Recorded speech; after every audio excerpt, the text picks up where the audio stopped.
Phil's running late. I'm waking myself up. Hello, everyone. Welcome to another episode of Wednesday Night Live. We are all back.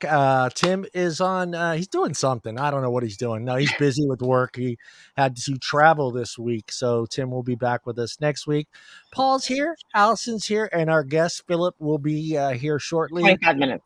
Yeah. Let's practice that last name. Go, Allison. Kirschberg. I'm going to go yes, if that's how you say it. Paul, would you like to take a crack at it? No. No. That's a hard pass. Yeah, it is one of those. It's one of those last names that you just say. Yeah, you just say the first name and say, "Yeah, how you doing?" You just go right into that handshake and how you doing. Don't go into the other part of it. That's it. We got a lot of topics to talk about tonight. I'm going to go through a couple of them real quick here. We're going to do a fun one that Allison found, and I thought it was pretty cool. British Touring Car Championship coming soon. Voopoo backs at BTCC driver William Powell. So we're going to go into that. I'll have links to that. Pretty cool little article. And I didn't realize Voopoo was so big in the UK. In the article, it states that it's the number one device or whatever you want to call it there in the UK. So that's pretty cool. New research shows vape tax have led to increase in cigarette sales. We all knew that, right? We all knew that one. Biden's FDA should heed its own advice and follow the science on vaping products. Those are the three I got. I lost the rest of them. Allison, what are the other two? Let's see. Oh, the FDA tasked the Reagan-Udall Foundation with a whitewash review. Two former U.S. FDA officials take on key roles at PMI, and the one that came in a little later about Juul suing the FDA. Yeah, that's what this one's about. Yeah, we have that one as well. We got a lot to talk about. Let's say hello to Allison. Allison, how is your week going? I know. It's going pretty good. Do you want to talk about your new thingy? Oh yeah, I got a new car. Yay! Got a Mini Cooper convertible. It's super cute. My son's 16. I feel like I'm over the mom car. It was time to get something fun. Plus, I rented that convertible when my car was in the shop, and that was it for me. You got hooked. I was like, this is why people buy these. I can see it now, Paul. Top down, Allison cruising through Starbucks, getting her pumpkin spice latte in her car. I don't do pumpkin spice. No one hate me. I'm not a pumpkin spice girl. No, good. Good. I'm just waiting for the big sound system and the twin turbos to be thrown onto it. Then, then it'll be way better. Right. It's kind of useless here with the traffic control. So I hit like a maximum of like 3 miles an hour every morning on the way to work, but it'll be fun to take on vacation. It's funny you bring that up because we're talking about that with some of my friends. It's almost virtually impossible to speed anymore today. There are literally cameras everywhere now. In the UK, it's even worse, but here it's starting to get a little. It depends on your city. If they have the funding, not here. I don't see cops anywhere. I don't see anyone getting pulled over. I don't see any of that. There's nowhere to go. It's gridlock. It's gridlock. The cops are at all the accidents that happen. South Carolina is awful. I got the 15 miles an hour today. Oh, it's so bad. An hour and 45 minutes to get to work. It takes me typically 25. Oh, wow. Every morning. You need to move. Don't come to California. Can't do that. It's worse. It's worse here. Paul, you live in open road country. You could speed all over the place. Well, and people do, but we've got speed cameras pretty much at every set of lights now. We've got red light cameras. We've got hidden. No, but then what they do is they park a car on the side of the road, and it's actually got a camera in it. So that's also another problem that we've got. And then unmarked. So it looks like they've just left a car there, but it's got a speed camera in it. I love how he says that because he sounds just like a New Yorker when he says car. I love when you say car. Does he though? That's doesn't he? 100% New Yorker. Car. I'm not making fun of you. I love hearing the East Coast accent when they say car, coffee, dollar. I love that. That's it. Yeah. pie. It only comes out with me now until I'm angry. When I'm angry, then you really hear that New York accent come out of me. Yeah, no, there was before we get into the show, there was like a poll a couple days ago, and it was a funny one because it kind of got me to thinking, do I call it pop or soda? And I was like, no, I don't think I've ever called it pop. Even Not me either. Yeah, it's soda. What do you guys? Yeah. You guys say over there? I mean, in New York, it's soda, and here it's pop. Yeah, in the South, it's pop. That too, and shopping carts they call buggies. Buggies. Yeah, I don't get that. I don't get that at all. Buggies. And I love what you guys call the trunk of a car. We call it a trunk. You guys call it a boot, right? Yeah. The boot. That's a the British boot. thing. Yeah, that's a British thing. The boot. He is British. Paul's British. Well, that's what they call my trunk and my Mini Cooper. They're like, the boot has quite a bit of room. And I'm like, the boot? You start looking at yours like, no, it doesn't have no room in there at all. My boot is closed. No. Allison, would you like to say hello to everybody out there? Sure, I'm going to let you do that. All right. Hey, Paul, I see you in the chat. Long time no see. Hey, Mallory. Hey, Mike. And Professor Milky. Is that how you say it? Yeah, that's how Tim says it. Right. Hey, Liana. And Daryl and Thobai. Yeah. Welcome, everybody. Thanks for joining us. Like, share the video. We like to see some new faces here every day, and we've been seeing some new faces every week. I see a different person I haven't seen in there, so love that. I am going to go ahead and put the link to the first one in the chat here, so you guys can. I think it's just a cool little article, and it's just such a difference between our two countries, and seeing the acceptance of this, and it makes you think back to the old NASCAR days where it was. Could you imagine? It was Winston and Camel and Marlboro car. I mean, it was specced on the cars. It was on the walls. Yeah. It was on the scoreboard. Is it going to get like that over there? Do you think, Paul, with a vape? It's different now. Like all motorsports, I can remember, like here in Australia, we had. The GM team was actually sponsored by Marlboro. Yeah. And that all disappeared. We had our cricket that was sponsored by Benson and Hedges. We had our rugby league that was sponsored by Tui's, one of our beer companies here. All of that's gone now. Yeah. And it's become corporate sponsorship, but on Kellogg's. Wonder Bread. No, yeah. Paul's right. It's become what is happening is computer companies, IT companies are taking over. You know, 3Com companies, the .coms they're just kind of taking over everything. Well, HP was one of the big ones that got into motorsport for quite some time. They started moving into Formula One. Then they started moving into rally, WRC World Rally Championship. Then you had Dell, who is sponsoring someone now from memory.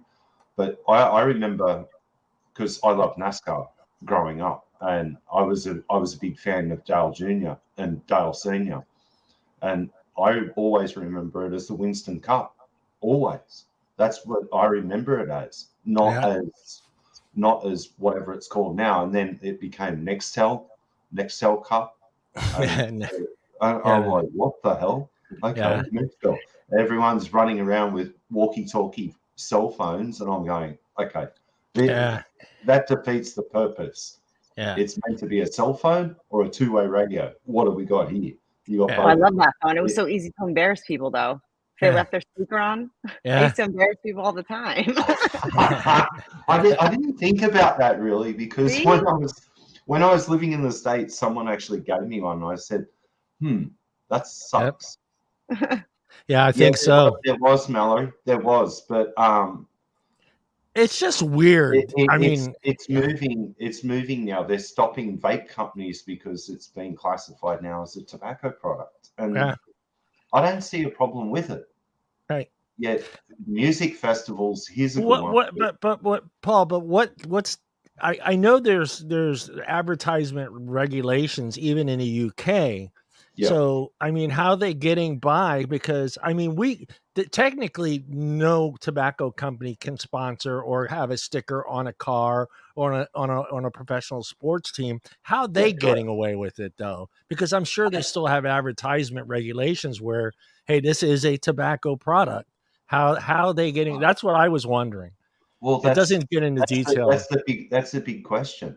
Yeah, because maybe that was the driver's I don't know. I don't know. You know, maybe it was the driver's idea. Well, who was it? There was a liquid company in the US that was sponsoring motor racing as well. Cutwood had a car. I remember that. Yeah, I remember that. They had, it was Cutwood, and then there was no, there was someone else. There was also a hardware company involved at one stage. Maybe. I remember the Cutwood car clearly. Oh, Aspire was involved in motorsport at some stage. There was the Aspire logo on the side of something, but I don't remember the car or which team it was. But yeah, I think I'm going to do some digging now, because I'm kind of wondering how, because I know they have regulations. I mean, they have to be the same as ours as far as advertising the tobacco products. So I'm kind of surprised they're getting away with this, because this is a national. This is on TV, right? It's on TV. Yeah. Yeah. So, well, the story also is pretty cool, because the driver himself quit using Vupu and using the Vupu device. And I think his name is, where is his name? Will Powell, right? Will Powell, I think his name.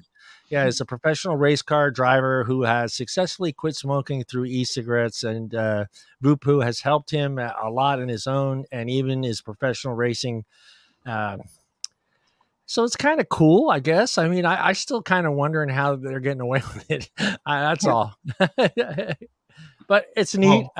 It's just funny, though, that, you know, the two different things that are going on with us here and over there, and how they have just, you know, completely kind of accepted it, and they're aware that it's harm reduction. It's not 100% safer, but it's safer than smoking a cigarette. And here we're going through all this nonsense. It's just it's kind of weird. And we've got advertising restrictions here that are so harsh now. It's not funny. We've even got the government now wanting to start geo-blocking advertisements for hardware as well. And I'm going, you guys are out of control. If you're going to start geo-blocking, and even science as well is being geo-blocked here into this country now. So if you're looking at a specific article, and also I'll refer to a website, studies that's actually put together by PMI, I actually now have to use a VPN to actually view that site. That's crazy. Now being geo-blocked. Wow. But that's real science, and they're blocking science. That's nuts. It doesn't make sense to me personally. But what if you're an academic and you needed to go and view these documents and use that as part of your work or your study? How's that going to affect the outcome? Not bueno. Not bueno. You can only view the negative stuff or the No, correct. No, I agree, Ali. But I'm seeing a paradigm shift now of what we know is truth and what they're saying is truth, and they're blocking everything out in between. Yeah, it doesn't make sense. It's a good thing we're not shutting up anytime soon. No. Well, there was even chat of certain people doing shows from Australia and being part of shows and being. I was warned the other day to be quiet about a few things. You being warned? That's silly. You're not going to listen to them. No. I'll call them for what they are. But I was actually warned by a government official to be very careful in what I say. Yeah. I said, "Excuse me, go fuck yourself. It's not going to happen." Yeah. Sorry, but that's how I roll. And if they want to shut me up, I'll find another platform and another Right. platform and another platform. Yeah. It's not going to work. Yep. Sorry. Yeah. No. Yeah. Hopefully we get to where they are someday here soon. Yeah, that'd be nice. Well, that's what I've said time and time again. You know, sure, they might have TPD and different compliance. Right. I'll take regimes. TPD. Right. I'll take that hands down. Okay. Yeah, restrictions on the tank size, sure. Yeah. If I got to fill my tank more times a day, whatever. Yeah, exactly. Exactly. Yeah. You know, I don't have a problem with any of that, but when they stop the flow of information, that's what bothers me. Yeah. It really does. Yeah, I don't mind a smaller tank size and some of the regulations that they have in the UK. I refuse to have a product though taxed so high that is no longer, affordable for most of us, or people are just going to like say, hey, screw it. Why spend, this much on this bottle and I can go get a pack of cigarettes a lot cheaper, So hopefully, I'm willing for some regulations and some taxes. I'm sure taxes are coming. It doesn't matter when it really all comes down to it, it's all about money right now. So once they figure out a way, just like pot, once they figured out a way to regulate it and tax it and make some money off of it and charge license fees, security fees, camera fees. It's insane. What they want for you to start your own little pot growing plant or whatever you want to call it. Allie, you want to get into the Juul suing the FDA? Oh yeah, I sure do. Yeah. Okay, so I think Juul, this makes me so happy. I'm going to be honest with you because they're finally over it. Juul has done everything to try to look like they're on their best behavior with the FDA, and the FDA now, I think they feel threatened since the MDO. The amount of Juul studies that were put into the PMTA exceeded the required amount. So the fact that they now are not able, they filed a formal FOIA request and they're not able to get the information or all of the information from the FDA, so they're refusing to tell them why they denied them in the first place. They feel like they need to protect themselves. And the quote that was made was that, they basically said, we remain concerned about the inequitable treatment of our application given the political pressure on the agency. Right. So that I think is huge. They're acknowledging finally what's really going on. They've been kind of quiet and just kind of, I think, sitting back and waiting to be the last man standing, essentially. So you see too, which is a little concerning, the FDA is not, favoring the little guy or the big guy. Yeah, this is across the board. They are just going after everyone. Yeah. So on September 20th, they filed a lawsuit in the U.S. District Court of Columbia stating that the FDA is withholding documents crucial to the agency's new review of the company's vaping products because, they went back into review. So now that what Juul's trying to do is basically fix things and amend things that maybe had gotten them their MDO so they have a perfect PMTA, which I'm sure it's already has more than enough information to prove that it is appropriate for public health. Like many other vapor manufacturers, Juul had to file PMTA, and its products were appropriate for public health. A threshold has come to be understood as helping adults switch from cigarettes to a safer alternative while not introducing a new generation to nicotine. The company submitted PMTAs for its menthol pods, Virginia pods, and the device, and it's that locked device that's likely similar to the Juul 2, which is already available in the UK, which has the age verification software. On June 23rd, 2022, after a lengthy delay, the FDA denied authorization. The dramatic move surprised observers who had seen a handful of other tobacco-flavored vaping products made by large companies authorized, even as reams of applications from smaller companies were denied. Many saw it as a politicized punishment for Juul's alleged earlier role in stoking the vape epidemic. Yeah. Millions of adults have used the company's products to replace cigarettes. Juul obtained a temporary court stay on the decision the very next day. Juul a couple weeks later on July 5th seemingly backed away, issuing its own administrative stay while not rescinding its decision to allow Juul to remain on the shelves pending additional review. So, as I said earlier, based on politics, given the FDA's actions to publicize its decision, it should not be permitted to hide its supporting work in the shadows. So, I think they're finally taking their gloves off. Good. Juul has the money to do this kind of a lawsuit, and I would really love to see the FDA made a fool of in court. So, I'm all for this. Yeah.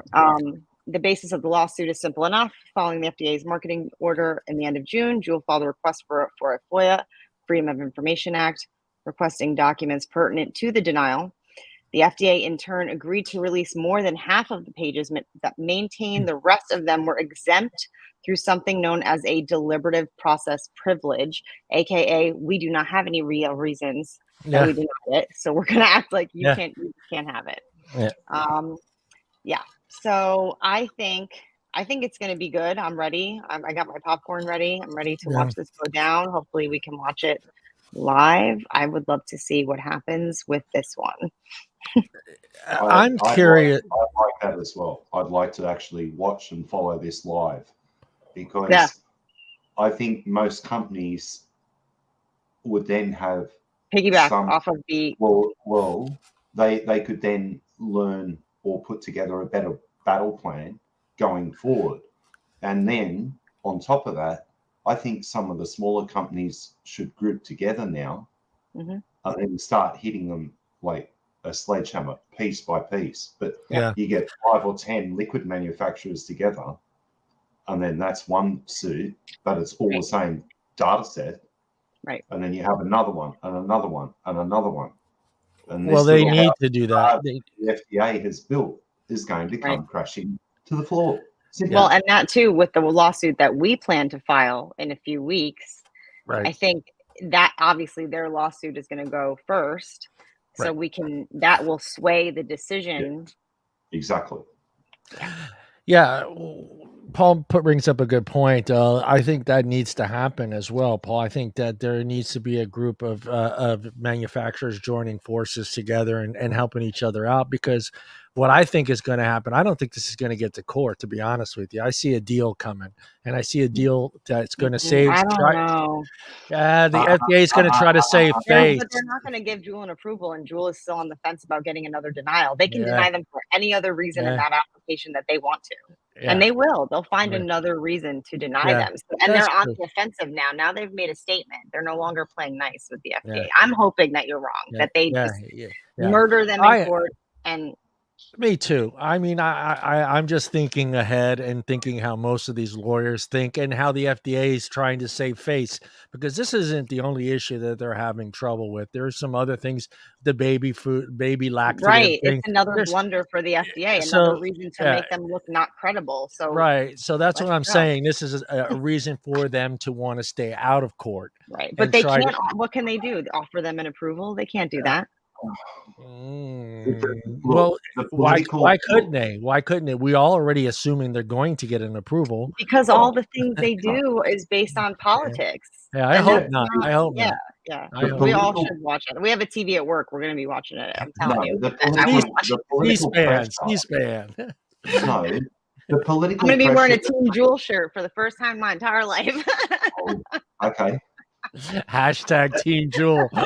Well, the interesting part is that the political pressure that's been forced upon the FDA by the dark money and by all the idiots that don't know what the hell they're talking and about. The well, you've got the Chardonnay cheese chomping crew from over on the east side. You've got the whack jobs from California on the west side, and then you've got hear me out, All right. And then you've got the political muppets from. Let me write this down. Within the center of the United States, all stirring the pot. You've got to see it from that. But you've got Glance over in California, so you've got. Don't forget about the smoking cigar South people. Oh, Yeah, don't forget that. Don't it, count it's, that. Yeah, it's I mean, I crazy don't. though. Yeah. I'm not But really worried about us per se. We tend to follow in Florida's footsteps a lot. But I am worried about everybody else. So, Yeah, you know, and that's only if the person that's in Florida's charge doing the stays right in charge. thing. Yeah. So Yeah, you have to just Florida. maintain it and make sure that you have these things. And this needs to happen. This needs to happen. And I'm not saying that I'm a fan of Juul. I'm not saying any of that, but harm reduction is harm reduction. And harm they've reduction. I mean, they're the most successful. They've helped the most people. And yes, they pissed us off with everything they've done, but they were just trying to stay alive.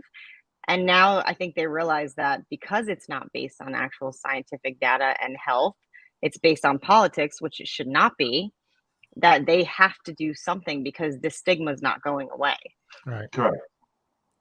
Yeah, but look, if Juul pushes, right, the FDA will probably want to cut a deal, sure.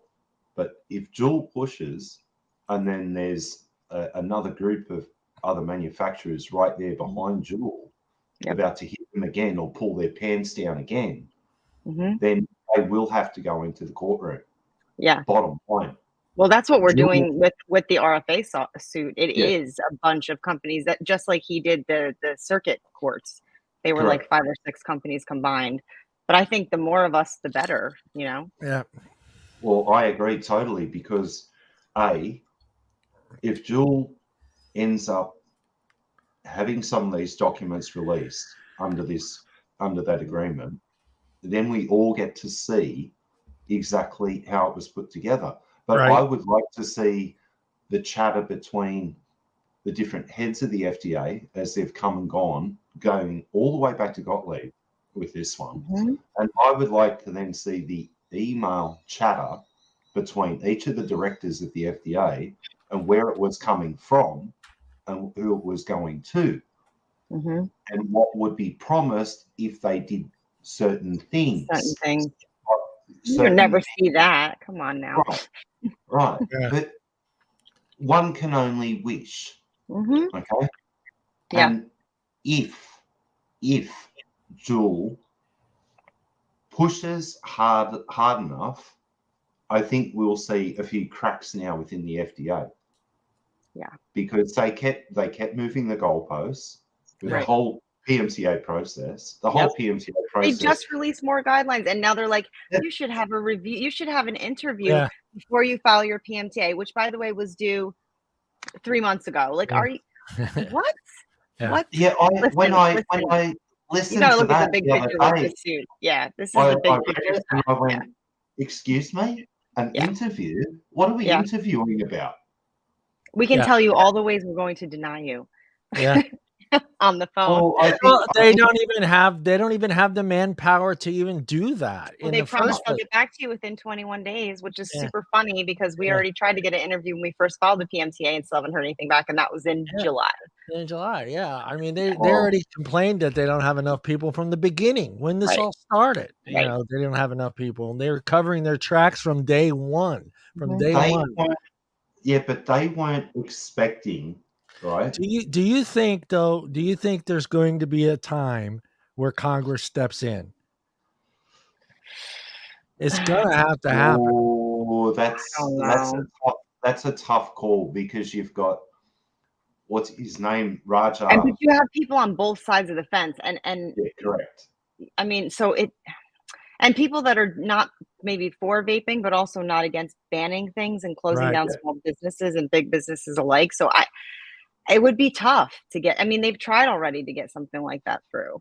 I mean, I'm looking at it as a point where Congress finally realizes, okay, things are so messed up over there, and it's not just vaping. Half of them want this to happen. Yeah, I know, but you know, we're coming 2 years to well, we're going to have a change in the House. We got the election coming up. Biden wants to save face. He wants to make sure he looks okay when it comes to the new election. So there might be a time where either party is going to say, "Hey, they're fucking up so bad over there. Maybe we can get those. Congress is stepping in, but not in the way that you think they're stepping in. They're well, in the maybe to draw some of our vaping voters over to their side is how I'm looking at it, because this is eventually going to become a political issue again. I think. Oh, it still is. When you didn't hear what that Dick Durbin guy just said? Yeah. So to me, I think there will be a time when they do step in, because you got to remember who funds the FDA. I know very little funding comes from Congress. I think it's what is it, like 87% is funded by user fees. Probably user fees. 93 it's user now. fees, so anybody that's filing to have a drug approved and stuff like that, that's where most of their money comes from. It's pay to play, right? Yep. Yeah. Unless you're Juul, because you're public enemy number one. That's where they draw the line. Okay. The FDA cannot have, carte blanche anymore. This has to stop. Okay. Revolving door policy of the directors of the FDA also has to stop. It should have stopped many, many years ago. Yep. They go and work in the private sector, then they come back. Biden, what? Chocolate, go away. No banning of chocolate chip ice cream. No. I better not see any of those paid moms eating their kids' Halloween candy. That's all I got to say. I reckon that, look. There's no Halloween candy this year. It's just coupons. Not for the adults. It's just coupons. Just coupons this year to the kids. I want to see the kids' faces when everybody just hands them a coupon. I used to get the $1 ice cream coupons from McDonald's for Halloween. Did you get those? We had a guy on our street that gave us soda cans. He gave us soda in a can. That was, you throw it in our bag. Here you go. Trick or treat. We're like trying to carry that around. Thanks for the soda. But it's like a couple of years ago when gummies, first became pretty popular in the US, right? Mm-hmm. And I still reckon the paid mums, they're into the gummies. Oh, right? God, that product hasn't even, that was pulled before that article even came out, before the FDA even said anything. That wasn't even on the shelf anymore. Yeah. Okay, Mallory, I've got you on that one. Yes, they're handing out broccoli this year. Broccoli, yeah. Everyone is going to get a stem of broccoli. Broccoli and boxed wine, Mallory. Yeah. maybe a carrot. Oh, no, cans of wine. Remember, it's not boxed wine. It was those cans of wine. Dude, I don't know if I even want to taste what canned wine tastes like. I don't want to know either, because, when I saw that thing and I saw wine in a can, I went, what the fuck is this? Look, Australia's responsible for box wine, okay? It was Penfolds. I love it. And I'm good with box wine. $13 a party in a box. That's it. You're good. Lindeman's, they're the ones that created it. Well, we call them goon bags here, because when you take them out, they make a really good pillow. When you blow them back up, you've got a nice little pillow. We call them goon bags. Right? Wine nap. Yeah. And then we also used to play goon bingo, which you actually, on a clothesline, you put them, you hang them there, and you got to spin it around. And whoever it stopped in front of, you had to have a drink. It was called goon bingo. And this was like a keg stand, but we now have a new party game, thanks to Paul. Yeah. I'm totally going to do that now. Yeah, that would be dangerous if they started putting wine in juice boxes. Then they look like the little juice boxes. Yeah, they sell them here. I've never seen them. God, that's dangerous. Here you go, Timmy. Yeah, they do. Yeah, it's grape juice. It's grape juice, Timmy. Go take a nap, Timmy. Take a nap. That's my cousin Joey would always tell my kids, "You kids better settle down, or I'm going to give you some Benadryl popsicles." Benadryl popsicles. Oh man. Well, I hopefully they continue the fight and don't hold back. Hopefully they don't hold back, and hopefully they don't settle out of court and try to continue forward. Let's be honest. Is it in their best interest to help us? I don't think they're trying to help us. I think they're trying to help themselves and make it. And I think they're fighting back because they're finally sick of bowing down to the FDA and getting shit on. Sorry for the language, but I mean, and honestly, like, I mean, that's the thing that sickened me about Juul the most is the fact that they just back down and they're not standing up for not only themselves, but their customer base, which is huge. Yeah, it's a huge base. Yeah. They could get all those customers back easily if they got back into the market. I really do think Bring back the mango pods and the mint pods and you're good. Do you, all right, a hypothetical. Yeah. They get back on the market, they get their flavors back. Do they wipe out everybody else? No, because we're not going to stop fighting, and we're not. I mean, if we can't win, no, I mean as far as we're all back on, we're all back in the market. We're all. Oh no, we're all, no. Do because they grab that 83% back again? I don't know. I feel like people have found so many alternatives at this point that they would really have to come out with something. I mean, a lot of Juul users switch to disposables, right? Because and have tried all the flavors that are available. So yeah, some of them might go back to that flavor because they liked it that much and they still miss it. But a lot of time has passed where they might have moved on to something new and are over it. I would just like to see a market where we all succeed and we're all helping people to quit smoking. Right. Yeah. I just wondered if if we were all to get right back into the market, would they be? I mean, I've never purchased a Juul in my life, and I won't. Yeah. If they're on the shelf and they're helping somebody else, then congratulations. I'm happy for that. Yeah, but exactly. I mean, I won't be buying a Juul. I could see Juul, if they get this turned around, okay, because they've got deep enough pockets, I could see Juul then possibly, like Reynolds did over on the West Coast, I could see them stepping in and buying some of the smaller players up. That's what I was thinking. Adding their liquid lines to like the Juul family or Juul type device. Right. Or just expanding their flavor profiles in general without even taking it. Yeah. I mean, I think that that's what they have to do.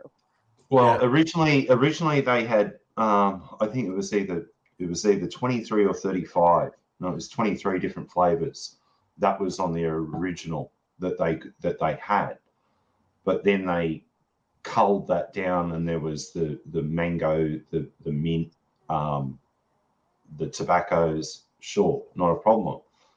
And they did have the creme brulee at one stage. Yeah. Oh, they did. That's right. Yeah, I think all these companies need to have some sort of. We've talked about this before, but I think every one of these disposable companies should have some sort of buyback program for their batteries. I think that needs to be something that's in place. And like we talked about, it could be really simple. You can just supply all the shops that carry your brand with some sort of way of recycling that product and shipping it back to them. And, I don't know, get 15% off, 10% off. I don't know. Well, in that case, I was watching Phil Posado the other week, and he was showing, I don't remember whose show it was on, but Phil Posado was actually showing a new device that Nicotine has. The tube of it is actually paper. You pull the plug off the bottom and the whole battery assembly comes out. The whole thing was recyclable. I went, now, there you go. It was only a matter of time when that happened. Now, this is badass. Yeah. Right? Absolute badass. And I thought, now, if this gets picked up by the rest of the people, and also the liquids that they're working on, the water-based system as well. Mm-hmm. So they combine both of them into that one device, and you have something very unique for the start. But then if other people took a leaf out of their book and started moving forward with this technology, you could retool China very, very quickly. But plastics, it's all the cheaper plastics to make involved. That's the amazing part, though. I mean, with all what's going on, innovation hasn't stopped in this industry. It just continues to keep going. And I think even if there wasn't the PMTAs, I think even the liquid manufacturers here in the United States would continue to keep making a better product. And I think right now they're they're they're scrambling stuck. and also scared to invest money in they're- anything new because yeah. now you have to file a whole nother PMTA for it. And you don't even know what's going on with the one you filed in the first place. Yeah, I just find it really, really neat that the innovation just keeps going, and whether it's just in the hardware part of it right now, but I think eventually, even with the water stuff, I mean, that's just amazing. It's amazing. Yeah, well, Mike, that is already happening. There is 2 companies now I know of that are actually making refillable disposable devices. Okay, so you can refill it. I think it's 4 or 5 times, or as long as the coil lasts in them. Okay, that was the difference, or that was the variant in that device. That was great. Liquid development in the United States for the last 12 months has become pretty stagnant. I haven't seen anything groundbreaking coming out in that side of things. Flavor development is going the opposite direction, and there are so many variations now in the actual flavorings and safer flavorings to work with.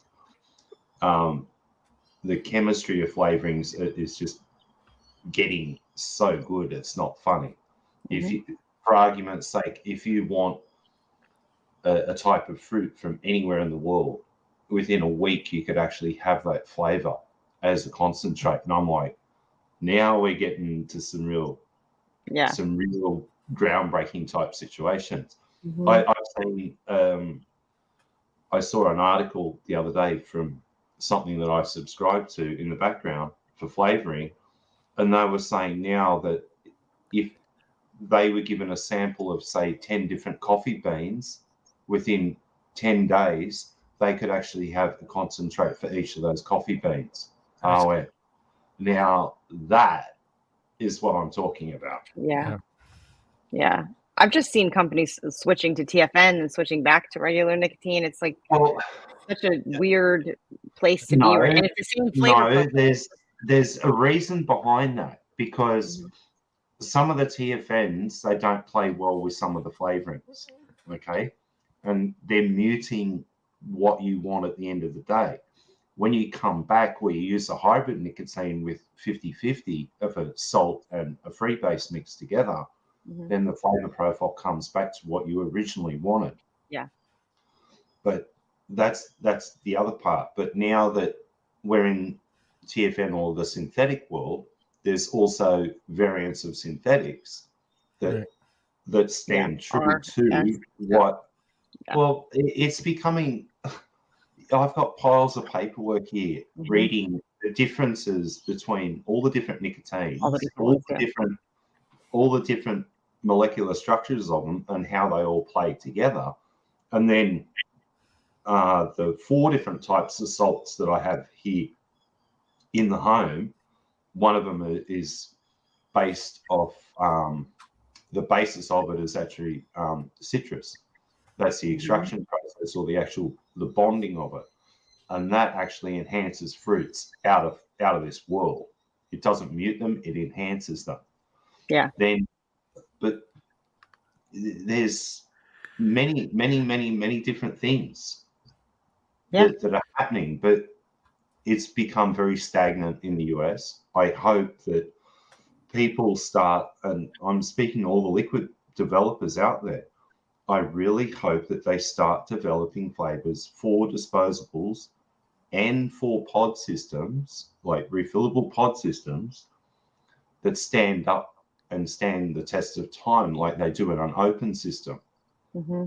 This is where they need to look, not the same, iced strawberry, watermelon, blueberry. Enough of that crap. Right. Get back to your roots and start developing flavors specifically for that market. Take control back of what we were doing as a liquid developer. Bring the manufacturing back to the United States. It's not that hard to tool up to start filling pods, right?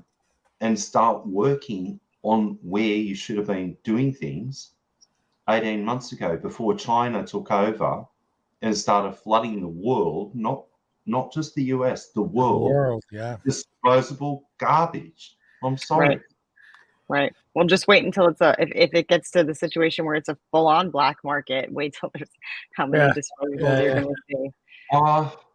Well, we've even got to the point now here in Australia that in Western Australia specifically, there's now arson attacks on vape shops. They're setting vape shops on fire. That's bad. Yeah. And when you have that type of message being handed down to the public, oh, this is so bad, we have to burn it to the ground. Come on, that's some bullshit right there. Right. Yep. That's bad. Yep. I think with this question here, I think we win in court, Mike. I think if the FDA doesn't want to listen, I know that the majority of us are not going anywhere unless we're taken out in handcuffs. That's for sure. Yeah. So I think, I mean, if the FDA doesn't want to listen, then you make them listen. You just keep going back to court. Well, that's actually a good point, Mike, because there are a few companies that are joining forces together. There's groups of liquid manufacturers, and I know of 2 hardware manufacturers that were based in the United States, and they've actually thrown money into the kitty to try and help. But as we said before, if Juul opens up this pathway that we can play and actually look and see how they're doing things, and we can piggyback off what they've done in their proposal and their PMTA, then I think a lot of people will learn. If not, the industry is not going to go away. There's, the genie's out of the bottle, right? The genie is completely out of the bottle now. Trying to stuff the genie back in the bottle is near impossible. Okay? Right.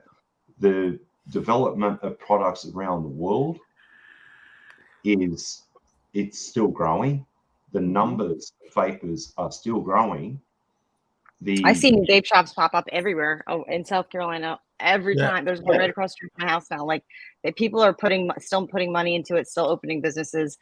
These people have no intention of packing up shop and leaving. So no, and look, and this is the thing. I was speaking to an old friend yesterday, and he was saying to me now that he's looking at other avenues to bolster what's going on in his shop. And he just opened a brand new shop. And you got to see the layout in this thing. I went, motherfucker, look at this. I said, that is badass. It's all brand new. And I went, what's going on? Like, there must be little birdies tweeting in the background going, there's something here. And you're right. Yeah. If we can pull the FDA's pants down and Juul is the one that does it. Right. And then we follow up with the RFA and then they have to make a new pathway for small businesses, then what? Like, and how long is it going to take them to actually draw up a pathway for small businesses? How long did it take them to put together the first PMTA? Yeah. Well, the PMTA all comes, the crux of the PMTA, it all comes down to data sets. If you've got the data sets available to put through your PMTA and you have all of the studies and everything else there, you should be able to go forward with it. It's same as when ICOS a few years ago was actually... But they're not approving it because they're saying that flavors attract kids. It has nothing to do with the science. Yeah. That's the problem. They're still hanging their hat on that bullshit. Yeah. And yes, Juul is setting a blueprint per se to follow, but it's also benefiting the small businesses. It's going to benefit the small guy because we're going to watch what they do and then we're going to follow up and we're going to say, well, why did you do it for them and not for us? Like, exactly. It's whatever good happens for them is a good thing for the industry. It's for the whole industry. See, Mike.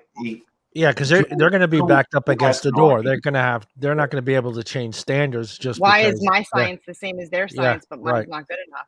Well, I see you. No, thank you. That's the key because when ICOS was brought through as a modified PMTA, right? Modified risk product. Now, at one stage, the FDA was so stupid, they actually put the whole file up on their website. And there was a few of us that pulled that file. There was 40 gigs of data, by the way. We pulled it. We pulled that file, and I've still got a copy of it. Going through it and looking at some of what they had to do and the breakdown of it and the chemistry behind what they put forward and the science was very, very interesting. Now, if Juul has a very similar type data set and we can piggyback off that data set that they've got and using these studies, that methodology, we're going to kick the door in. Right. 100%. Well, we're also going to be able to see all of that information when they go to court because that all becomes public record. So then you have access to that anyway. Yeah. And then it can be used. Then it's open. Then it's open season on the FDA. Yeah. It's not duck hunting season anymore. It's open season. Yeah. This isn't about supporting Juul. This is about supporting the industry. Kicking the FDA right in the ass where they deserve it right now. Because what they're doing is not right, and we all deserve to be approved.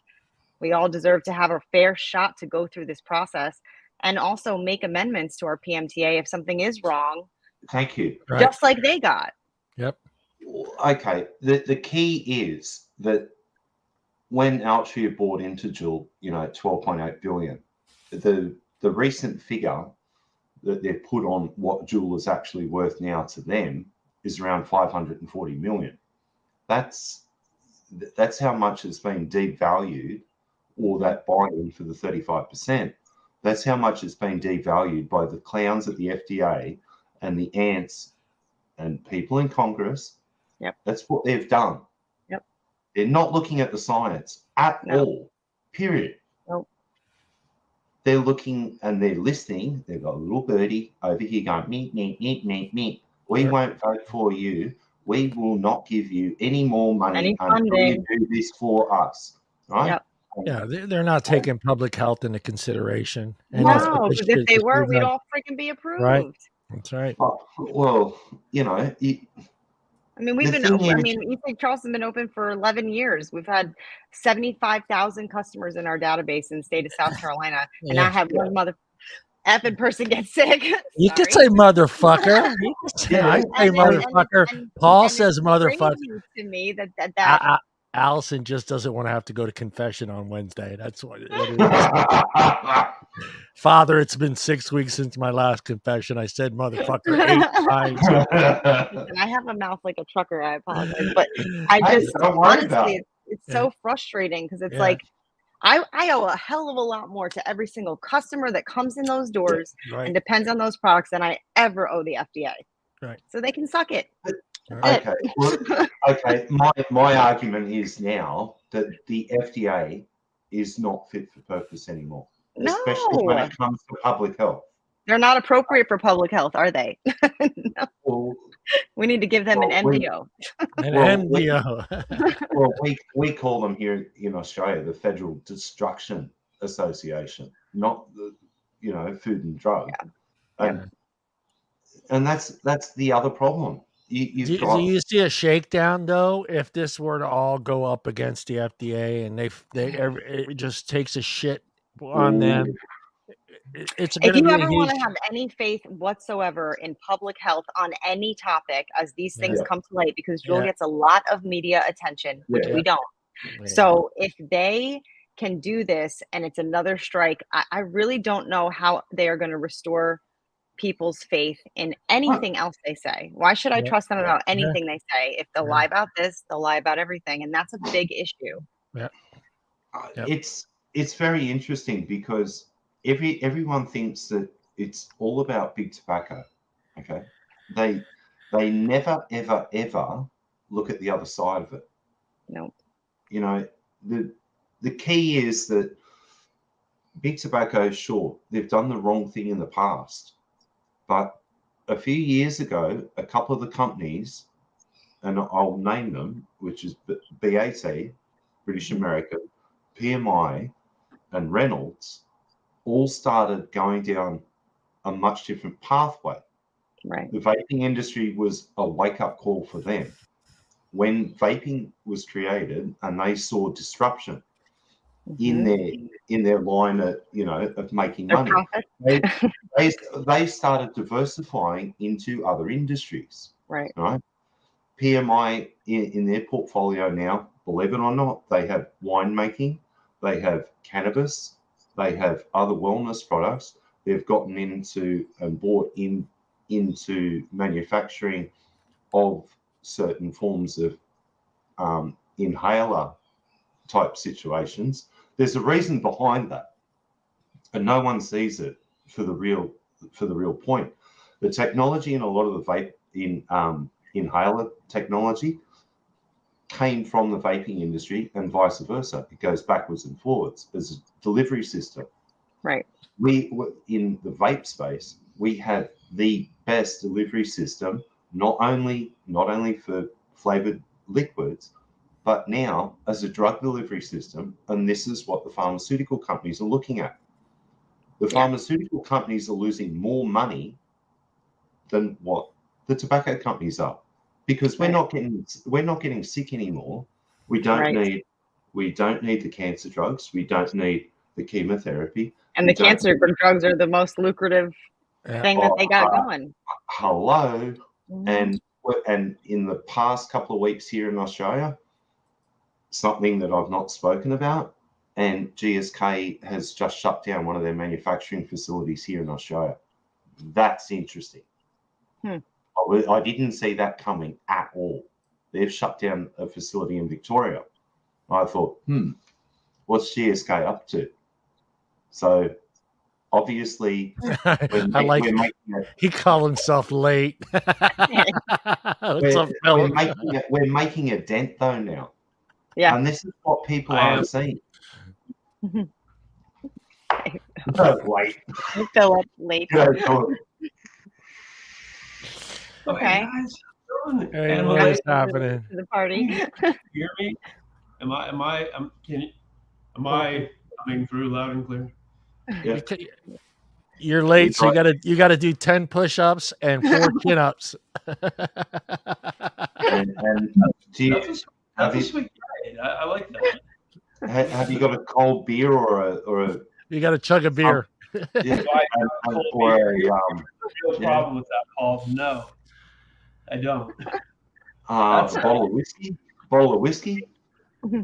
No, I'm dry as the Sahara over here now. The truth of the matter is, that's not okay. This is my place. Deirdre's place is where I usually am, and my office is kind of in the middle of being an office over here. And long story short, I came over here to find that this thing, you are working. The old one, not working. Not working. So I just ran out and bought a webcam mic combo. Because totally legitimate reason for being late. Yeah, we'll give it to you. It's always good, Phil. Don't worry about it. You're excused. Don't worry about it. It's the perfect time to buy one. I mean, if you were trying to buy one 2 years ago, it would have been a death sentence. Now he's on the show. We can auction off the guitar. Yeah, we'll do that because he's late. We'll auction off the guitar. Auction off the guitar. Paul, apparently. Yeah, you might get a beer for that. Maybe. I don't know. Pilsner for sure. Maybe. I don't know. Yeah. I'll tell you what, these speakers sure do suck, though. Anyway, I love you. You back in 30 minutes. I gotta go get beer. Well, no, I need these things. I have friends, other than you guys. I know. It's weird. But I have to be able to function over here. And I looked at it and I thought, this is unacceptable. Something has to be done. And I was like, ooh, Office Depot is having a sale. I'm like, I should. And so I ran over there, got a mani-pedi, and now we're back. They at least the webcams have come down in price. 2 years ago, they just got crazy. They got crazy. The Blue Snowball Ice, which is a very, very respectable little, condenser mic, is like $50 now. or at least the original blue. The Yeti is still up there, but I'll be honest, if you're using a Yeti for, the Yeti is the choice of all podcasters. But you guys have some nice stuff. I don't use that for anything to do with. It's just there for looks. I don't have nice He doesn't know how to play. He doesn't know how to play it. What microphone are you using? She's using her earbuds. Oh, I'm using my AirPods. I was gonna say I got no microphone. Well, Al, you don't need people listen to you no matter what. If you're talking or not, we have to work at it. Yeah, she could have one of those cups with a string on it, and they'll still listen. You see these things? I bought this with them. It came with these, the webcam, and a bowl of soup that wasn't very good. What? A bowl of soup? From Office Best Buy's getting really creative. He was at IKEA. Soup now. He was at IKEA. Stop lying. You don't have an IKEA, thank Christ. No. That's what took so long. We had to put together all 478 pieces of it. I don't know the inside of an IKEA. The IKEA webcam, came in 185 pieces, and you had to get a degree from fucking Harvard to put it together. Watching 6 different YouTube videos at the same time. The IKEA webcam is easy assembled in 25 hours. Whenever I think of IKEA, I think of that movie, 500 Days of Summer, with Gordon Joseph Levitt and Zooey Deschanel. Amazing soundtrack. Movie, good. That scene where he's acting like such an idiot, running from room to room. They're playing married couple, blah blah blah. And I think that's so cute. I never ever want to go to an IKEA ever. There's I forget the show, but it was funny because they use IKEA as to test your relationship with the person you're with. If you can go through IKEA with someone you live with, and you can survive and actually pick a piece of furniture together, then your relationship will last. But it's just getting through IKEA and out without killing each other will dictate whether your relationship. IKEA can be fun. Me and my friend went to IKEA drunk once and hid in the closets, and then came out, and we were like, Narnia is amazing to everyone that came close to the closets. Everybody looking in there. Oh man. You just given me an idea. I'm going to go to IKEA and hide in the cupboards now. Yes, do it. Yeah. We would get kicked out, Paul. We would get kicked out. Allie just gets. Oh gosh, that was funny.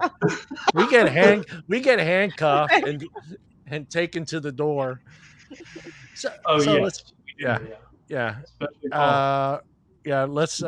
start with the IKEA because they may someday be a sponsor. IKEA vapes. We just blew our shit.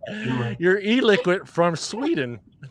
Are they from Sweden? Is IKEA from Sweden?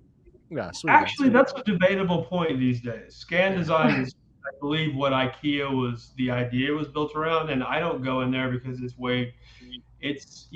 above my pay grade. It's overwhelming. Yeah, it's pretty. Well, the only one I knew of was in Tampa, and I don't even think the Nouvelle Riche over there could afford it. So that's saying something. Well, let me ask you guys: is with all this going on with the FDA, has the commissioner even stepped up to state anything yet at all in this situation that's coming up? Doesn't he need to come up and face the music at some point in time during this? Well, I mean, he's too busy. Department. He's too busy getting into cahoots with the DOJ to take down like these mom and pop vape shops and give them destruction orders to, they have 15 days to destroy all their products, and I think it's a $9,000 a day fine for these little tiny shops that did not file a PMTA at all in the first place. This is what they're doing with their time. He hasn't said anything. So other than getting some enforcement, because that's our big thing, right? Well, with what enforcement authority are you going to come take me out? Yeah, Getting some that yucca. always makes me wonder. I mean, the DOJ's got so many more important things to take care of than trying to shut down vape shops. And I could just see those guys saying to themselves, really? This is what you want us to spend our time doing, is going to Eureka, California and shutting down this mom and pop vape shop? He's like, well, Bloomberg told me to. Yeah. Yeah. They're violating the law. Yeah. You know, go in with tanks if you have to. I could see that. Yeah. That bow tie is just too tight, I think at times. It's cutting circulation. I always picture those guys. Those guys are serious shit. Those guys don't mess around. I mean, $9,000 a day fine is no joke, and a destruction plan for all of your products in 15 days, like that is really harsh. That is a lot worse than a paper cut from a warning letter. I'll tell you that. I can see those DOJ agents going, "Ooh, look, raspberry! I'm taking this one." Filling their trunks up with. Yeah. And these are one shop. Yeah, my little mom. Type, probably quick. The old mix as your orders within house there. I'm sure it's a lot of those shops. I haven't seen. I feel bad because he is a relative, but I haven't gone to see if he's still in business. But Switch to Vapor, he did everything in house, and they had a fucking book that had like 1,000 different recipes in it.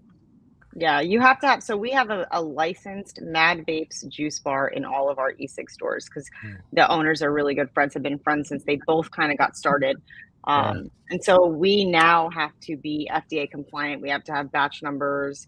Before we used to just have QRs that printed with the information of when you got the juice and all that. And we have a system that we scan everything into, and it saves the customer into the customer data. But now we have to switch everything over at the juice bar, and it's been a lengthy process to do so. So I think anything that you do in-house, you have to jump through a lot of hoops to be able to keep something like that operational. So let me ask. Yeah, go ahead. Were they actually going after individual retailers? I thought these manufacturers destroy your product, which in every possible way is one of the most outrageous things I've ever heard. Well, not only that, you have to destroy. It was two shops. I think one was in Virginia. But shops were making their own. They had their own line. Yeah, you're talking. Well, they were making their own liquid, didn't carry anything else, and did not file any sort of PMTA, not even the regular nicotine PMTA. So this is what they're targeting first. But if this is what they're targeting first, little shops, mom and pop shops that have mixing rooms. 3 employees at each shop, I think. Yeah. And so basically, at random, they've asked. No, there was a sting operation. I guess one of them sold to an underage person. Oh.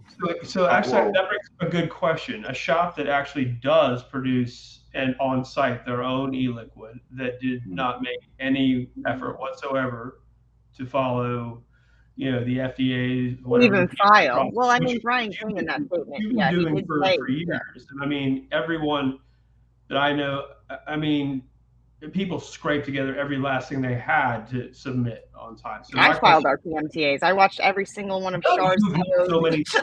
I don't know how many people you've helped. Yeah, we all did. Yeah. So in this case, I have to say, I personally don't feel that terrible for these. These are people that just straight up said, F the FDA. I'm not doing anything. I'm not being compliant. My concern is this. If they start with these guys and they get rid of all these guys, who do they move to next? Because I know a lot of companies that have gotten MDOs and are still selling products that have had MDOs. Well, that's where I think the line becomes extraordinarily crossed. Well, what do you do though? Do you take the products away from your customers, or what do you do? Well, it would help if I had, a chain of stores and, hundreds of customers. As a consumer, I've told my friend who has several stores in the Southeast that I would continue ordering and selling until literally somebody came in there and made me stop. Taking out handcuffs. Yep. Because he has done all that he can. He's been jerked around. He's been waiting. He's been patient. I think we've all been rather patient, and of course, it's very difficult to keep They did? I didn't know anything about that. Your customers are not only customers; they're people that you've really gotten.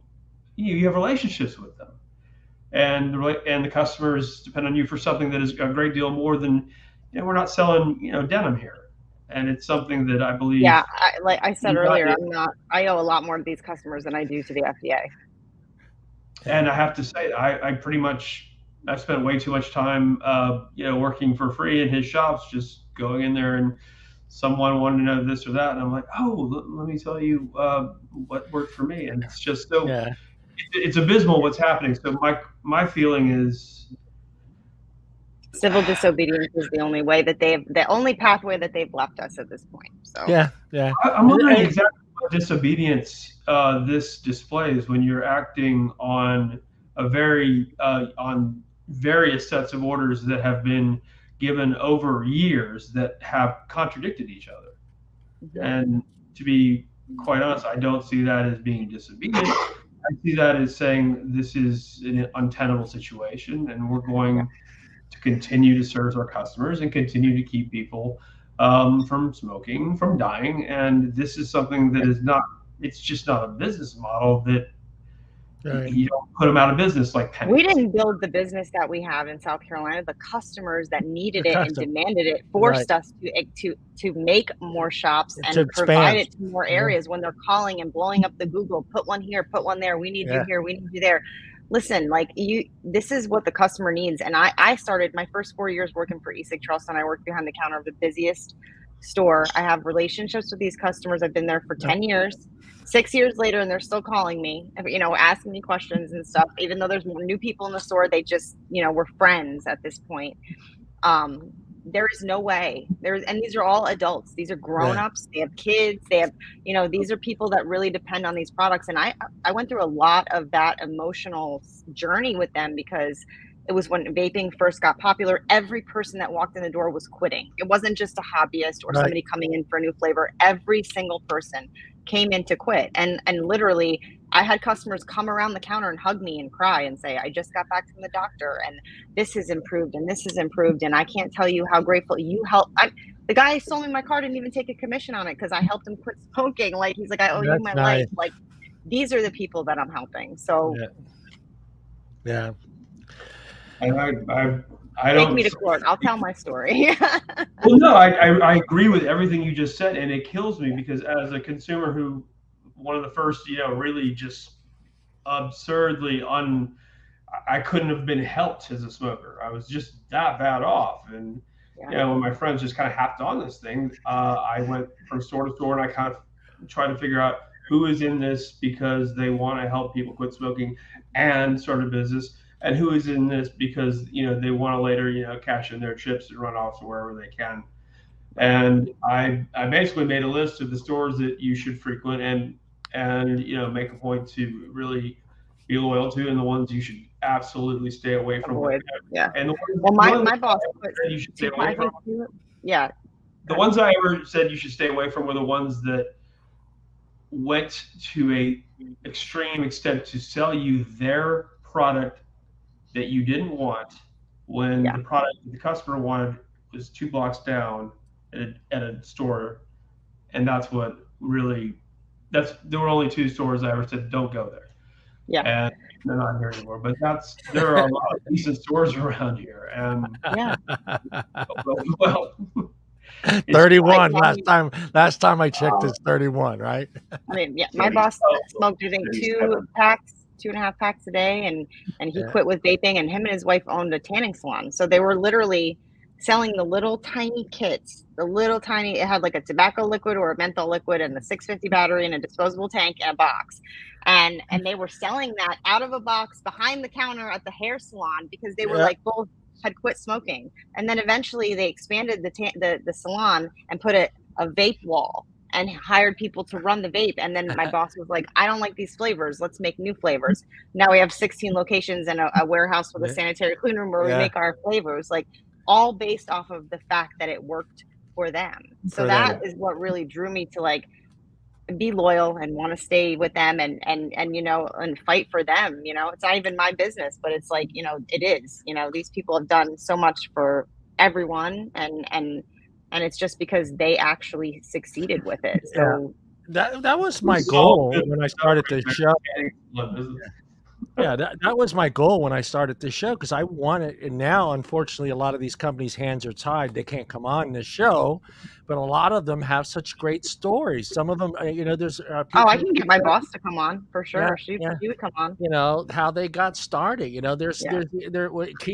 Kilo is all veterans, right? That's all. They're all veterans. They started a company because they were all smokers, and I mean, there's so many great stories, and there's so many people that are in this industry for the right reasons. They're not, sure, they're making a living and they're supporting their families, but they also have a desire to keep people from smoking, and they've got a product that works, and now their hands are tied and they're going through all this nonsense. And it's sad to see that, because there are, like, I mean, this small shop here in Modesto, Switch to Vapor, that was it. That was the only shop here. Did they have any other lines? No, they sold their own line, and that was it. You walked in We there. did too. We slowly moved into the premiums, but it was really, honestly, when we got started, like I said, it was 11 years ago the company's been open. So it was like the first ones out that we got, I think, were Nicotine. They were like one of the first ones, and then Cutwood and stuff like that. But there wasn't a lot of premium on the market, and they were expensive. It's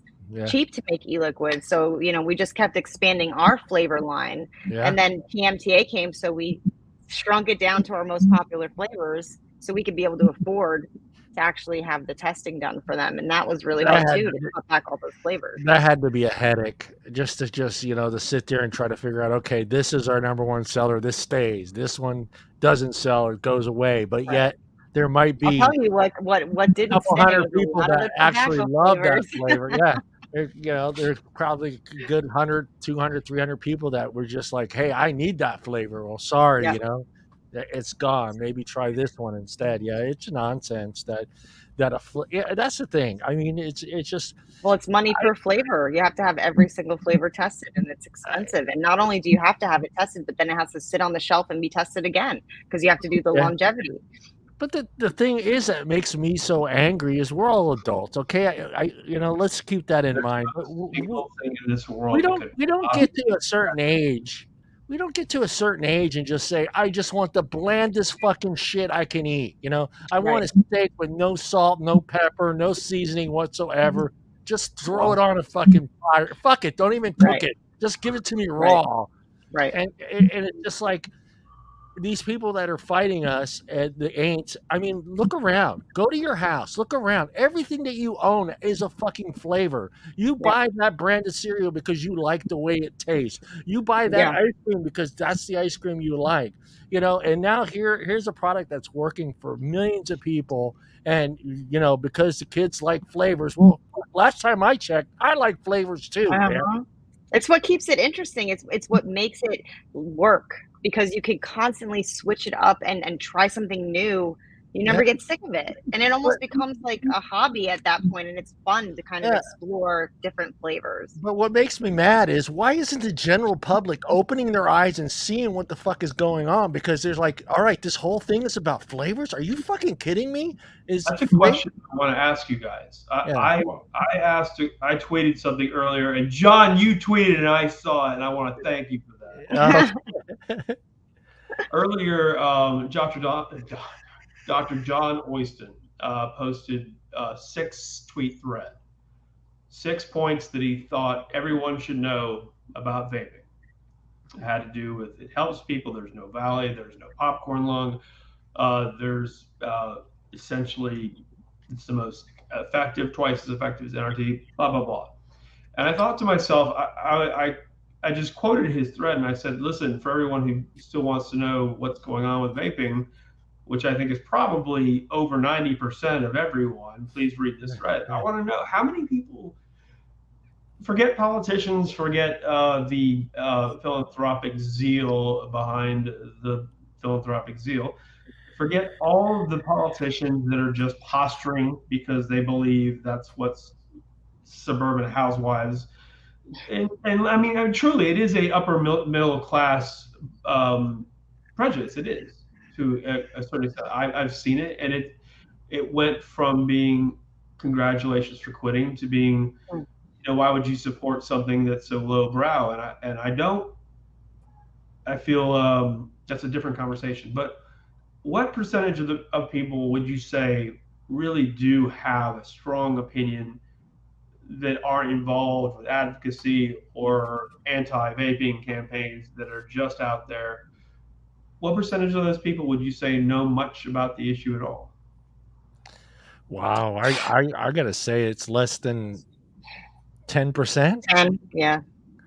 Because that's what I was thinking, and I was thinking it was very important that we start doing as much as we can to very politely, hey, here's something that's really important. You might have heard of it, and I bet you don't know much or necessarily care that much. But here's a little bit about what's going on, and here's why you should care. And maybe that's something we're not doing enough of. Yeah, I mean, I'm surprised. The other day I was out watching the game at the bar, and I was sitting out. I went outside to vape, and I actually had like 3 or 4 people actually come out, and they were vaping as well.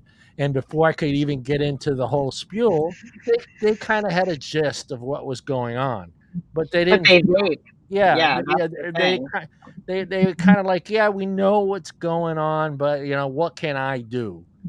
And I'm like, share your story. Share your Reach story out with to your local anybody. lawmakers. Yeah. Reach out to anyone Yeah. and everyone you can talk to, because And they were all most people have the disposables. wrong idea. Yeah. They were all disposables. Every one of them was carrying a disposable, but I was the only one. And they're like, "Oh, I can't do that." And I was like, "Well, there's benefits to this, and there's Yes, benefits." you can. Yeah, You can do it's it like all. You can do it all. I couldn't. I didn't know how to make my own coil. I didn't know it was this simple. When I started Yeah. doing it, I was like, "This is fucking simple." Yeah, it's not that bad. Yeah. I was My always intimidated too. And then I was like, Yeah, oh, yeah. It's not that. I mean, now even it's funny because you brought up nail salon. If I'm in a pinch and I ran out of cotton, I can go to her now and she'll give me the pads because she has them there. The first day I went in there and I was like, "Hey, can I buy your pads?" And she's like, "What are you going to do with them?" Because everybody automatically thinks that you're going to use them for drugs. It's like, that's like the first thing that runs into their mind. And I was like, so I showed her what I needed it for. And I said, this is clean. There's no bleach. There's no chemicals. I need to. She's like, yeah, here. I gave me 5, 6 pads, and I was like, "This is good. I'll get my, my orders coming." But yeah, I can go in there now and just go buy them in a pinch, man. Oh my God, I was watching Iceland. Right here, thanks to her, she gave me this whole bag. there you go. Aw. Sorry, there's a new Icelandic or a sequel to an Icelandic noir series called Trapped. The latest 6-episode installment is called Entrapped. First episode, lead detective Andre is sort of coming in on a group of bikers. One of them is obviously vaping something that is, weed. And he starts talking. He's very sad. He's there because he wants to help solve a case that he was involved in years ago. So he's talking to these bikers that really didn't have anything to do with it. And he has a couple beers, and he says in Icelandic, and it sounds so cool in Icelandic, "What's in that vape?" She's like, "Do you want to try?" He's like, "Yeah." Like, "What do? You just press the button." I'm like, I don't know if Iceland just did us a solid or screwed us. But what I do know is this is a cop, a detective in Iceland who had a little puff of, I can only assume it, but he asked before he did it, he said, "What's in this vape?" Yeah. As opposed to everyone assuming that it's just all the same thing. And I thought that was pretty cool. Mm-hmm. Well, I thought it was pretty cool that they decided to write it as like, okay, there are different kinds. Right. Yeah, right. He has a great time and leaves, and it's done very much in a way that I was just like, you know what? That's not in a discouraging manner, you mean? Just clarifying what was in it? Detective Andre is not the kind of guy that screws around. Sampling. Irresponsibility and Andre have never met, so good moment for us all. Well, go back to your point about people not knowing what's going on and what is currently going to happen with Juul going to, eventually get into court. I mean, this, and even if nothing happens, this is going to get us in the news. This has got to be That's what I said. We'll get the attention. Yeah, it's front and center news. It's going to get out there. We already learned that when Juul got messed with the first time around. I was like, there's articles everywhere about vaping all of a sudden. It's because, you ain't taking my Juul. That's what happens. That's when it was bad timing with that because of Valley, because that was about the same time as the Valley. So that kind of dampered whatever. Well, I mean, when Juul got the MDO, the MDO, that made them blow up in the media. And was sponsoring flavor bans anymore. At least I hope.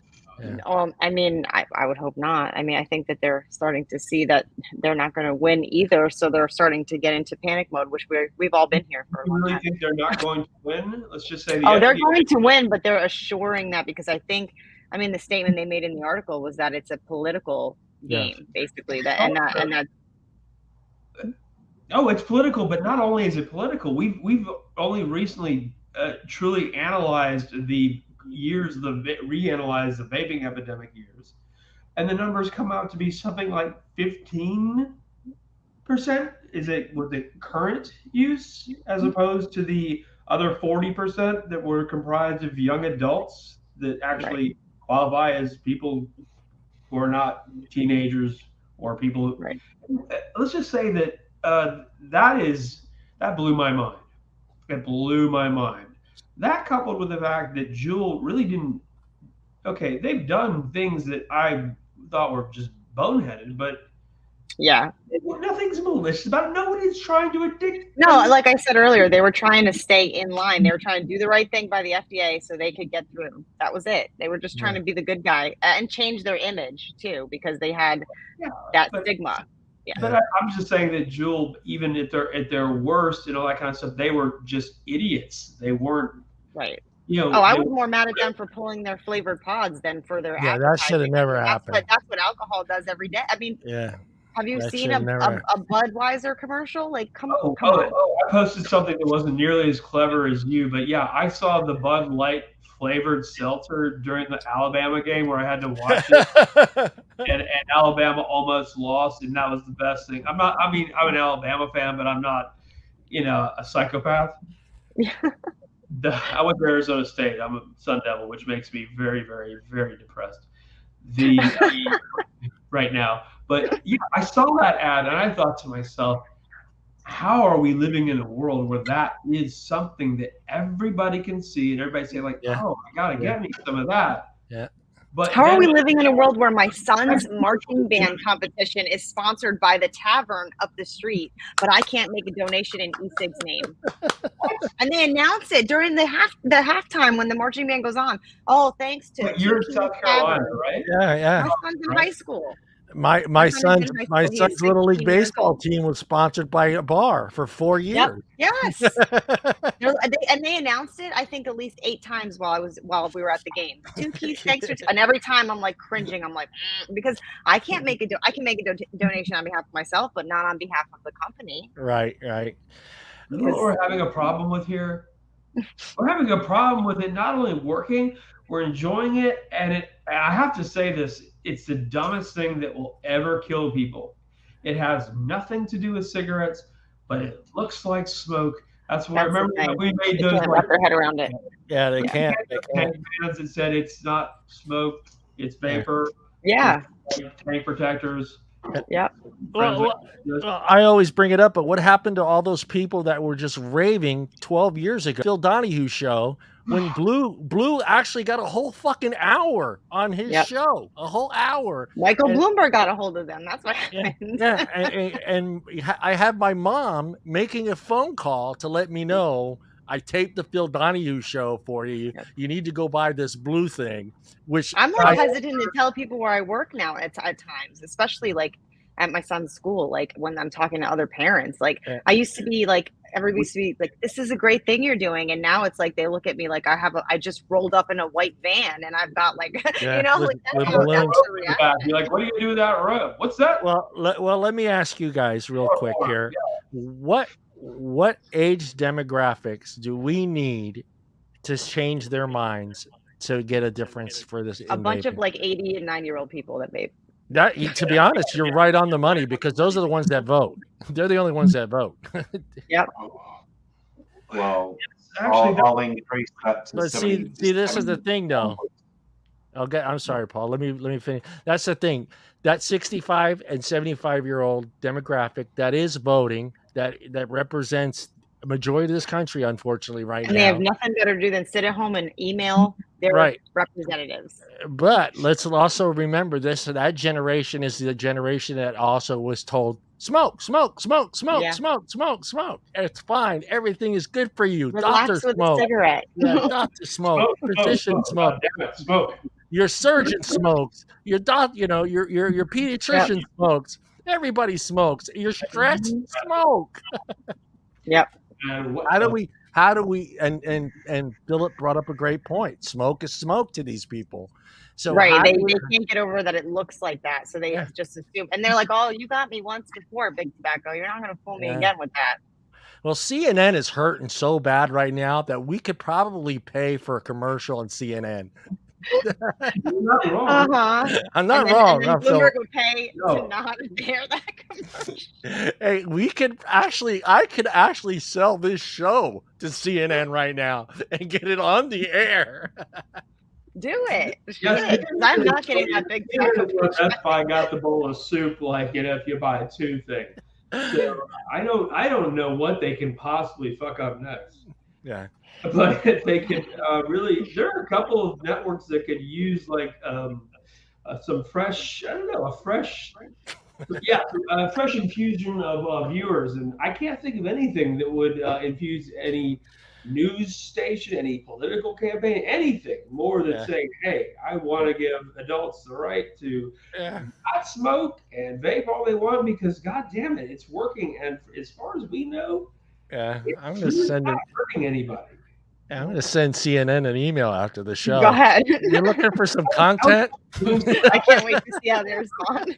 But who is I was God. Don't use the word vaping in it though. Those tobacco harm reduction. Tobacco harm reduction show, the Wednesday Night Live. I have to think about this. I'll have to put makeup on for that show. We have to think about this. We need to strike. No makeup. Fuck off.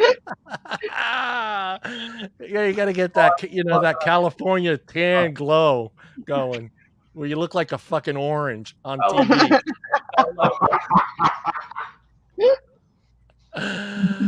Oh man. Then they'll be like, "Great, vaping makes you look like a Cheeto." Yeah. Oh, excuse me. Yeah, I think that story. The whole show will be just debunking everything they bring up. Erections? I'll show you erection. Bam. Canceled. There you go.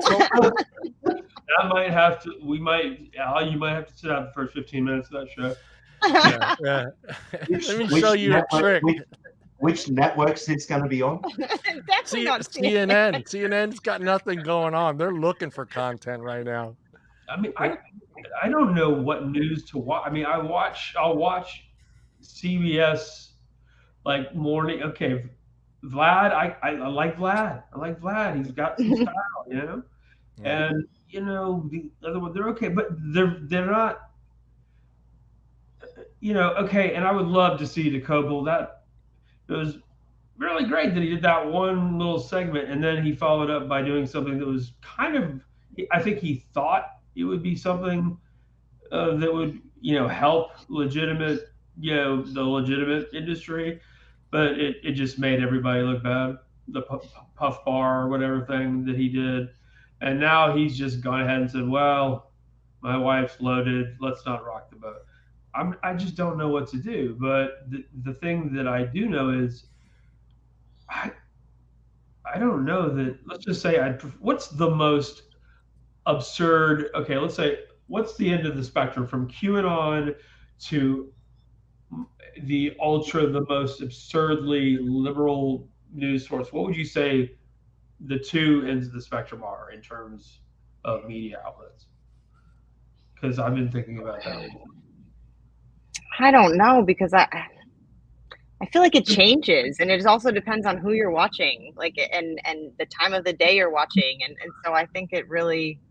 I mean, honestly, I'm just over it. Like, I don't Like, I don't even want to. I mean, not that I don't want to know, but I'd rather just read it. Yeah, no, online. it's catered to the age demographic. All the news is catered to age. They know that 65 to 75, they're up at 4:30 in the morning. So the first thing in the morning, they're going to hit them with everything they can because they know it starts by the time 10, 11 o'clock comes around. It's soap time, baby. They're watching Days of Our Lives, General See, I Hospital. fall asleep to Forensic Files because murder suits me, apparently.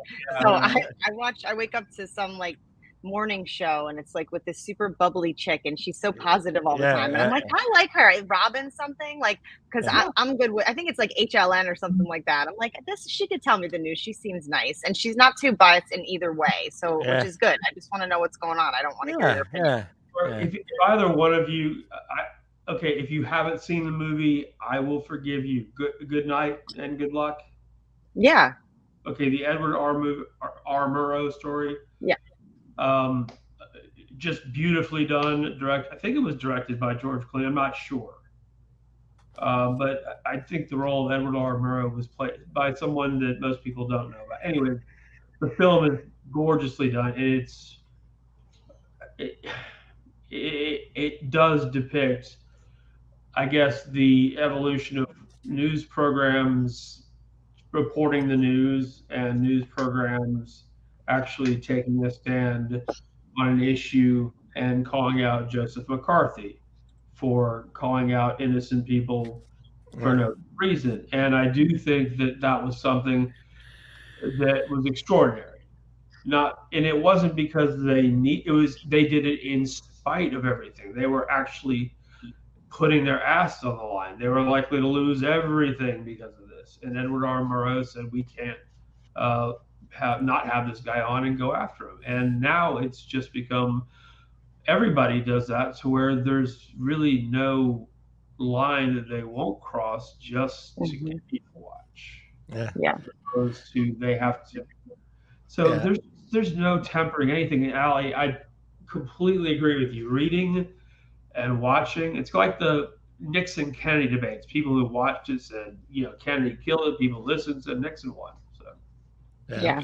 Well, and I think too, like, it's just trying to divide everybody at this point. Like, it's gotten so politically charged that it's like everybody's just starting to hate each other, and I hate that. And I don't like to even discuss it at this point, because I've been a libertarian my whole, and now I don't even like what they're doing. So I'm like, whatever. I'm just team no party. I'm done. Hashtag no party. Yeah, they're a little bit broken. You have to hold on to your good libertarians like Jacob Greer, perfect example. I mean the politicians. I don't mean really know that we had any libertarian politicians, to be honest. Well, they're kind of like fueling like the like one side of it. So that the whole point of liking them is that they didn't side with either. They didn't side with either. Yeah. Now they're just pissing on both sides. I'm just trying very hard to make sense of the whole thing for today. But I'm also very much in favor of Skip's, be kind, listen to what people have to say, give them the benefit of the doubt, and when they start cue dropping, you say something like, "Well, it was nice to meet you. Bye-bye." Yeah. Well, what it is like I said, I mean, the news and all that stuff in the morning, it's catered to that older generation. And, it's a perfect movie that shows exactly what that media looks like. I don't know if you guys seen the movie Don't Look Up. Mm-hmm. You guys see that? Remember those two? Mm-hmm. And everything. Yeah, that's morning TV, and they know it. Let's keep that 65 to 75 happy, no negativity, no bullshit, no crap. And then at nighttime, they're like, everything is horrible. Yeah. I didn't really get to dabble into that, like my dad. I used to love watching my dad get up in the morning and have that paper in his hand, and sitting there drinking his coffee. And he would get all his news right then.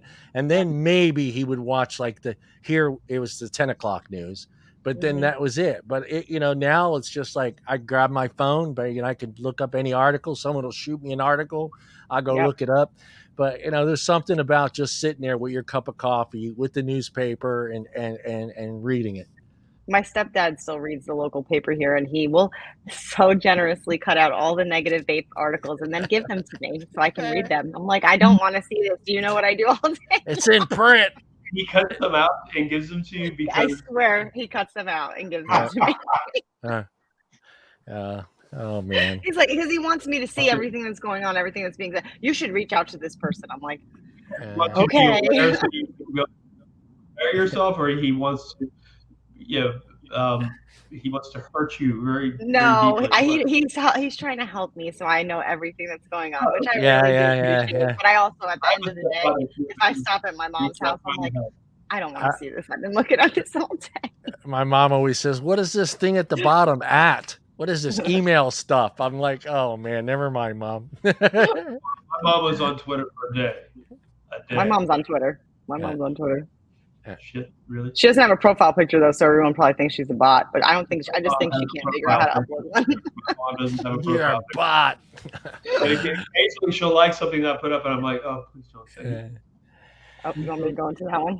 Yeah, go ahead, hit up on that one. Biden's FDA should heed own advice and follow the science on vaping products. Yeah, he sure should. Okay, so as President Biden attempts to salvage his abysmal approval numbers ahead of the midterms, his handpicked FDA commissioner is not doing him any favors. After a series of blunders regarding the recent baby food shortage and now an anti-science strict prohibition stance on nicotine products, the FDA is backpedaling in an attempt to maintain what is left of its credibility.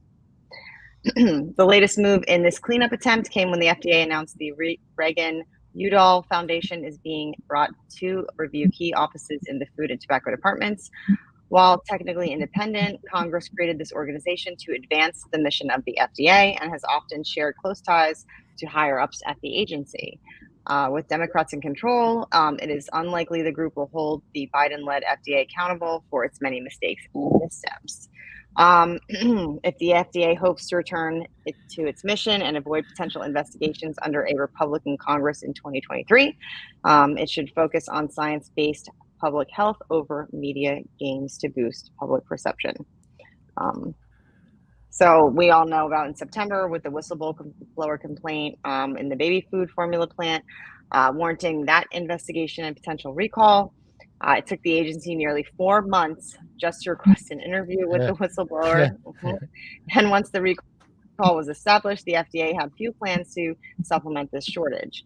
Considering 80% of all baby food formula is supported by only 2 companies, one of which was subjected to the recall. The shortage was inevitable, yet the agency was somehow caught off guard when babies across the country were put in a life or death situation. Instead of focusing on fixing baby formula, they continue to roll out a series of tobacco-related decisions, not backed by science, to earn a quick win that would shift media headlines. So obviously we know in June, the FDA announced the reduction of nicotine levels in all cigarettes across the board in an effort to reduce the impact of smoking, which, by the way, I think their stocks are at $1 now. People are really loving those low nicotine cigarettes. And I have heard from a couple of people, and this is something that Michelle Minton posted about some time ago, when she finally, and this is something that I knew from my grandfather, who is no longer with us because of smoking, smoked Carltons. Carltons had a low nicotine, low tar filter built in. So, of course, it was defeatable. The user, smoker could go ahead and tear that off and you'd have nicotine, which is what makes VLNs different. Hooray. The question... All the death, less nicotine.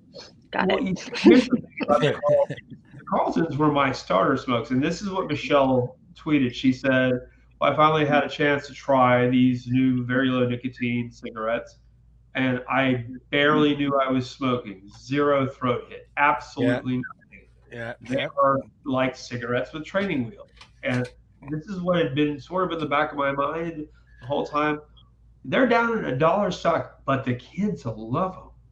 And that's kind of an interesting point, because once you mandate low nicotine in all cigarettes, not only do they look cool, the kids aren't, hurtling after like half a butt. Yep. So I have to say, keeping cigarettes really harsh and not necessarily a habit that you can immediately pick up might have some really strong advantages. Mm-hmm.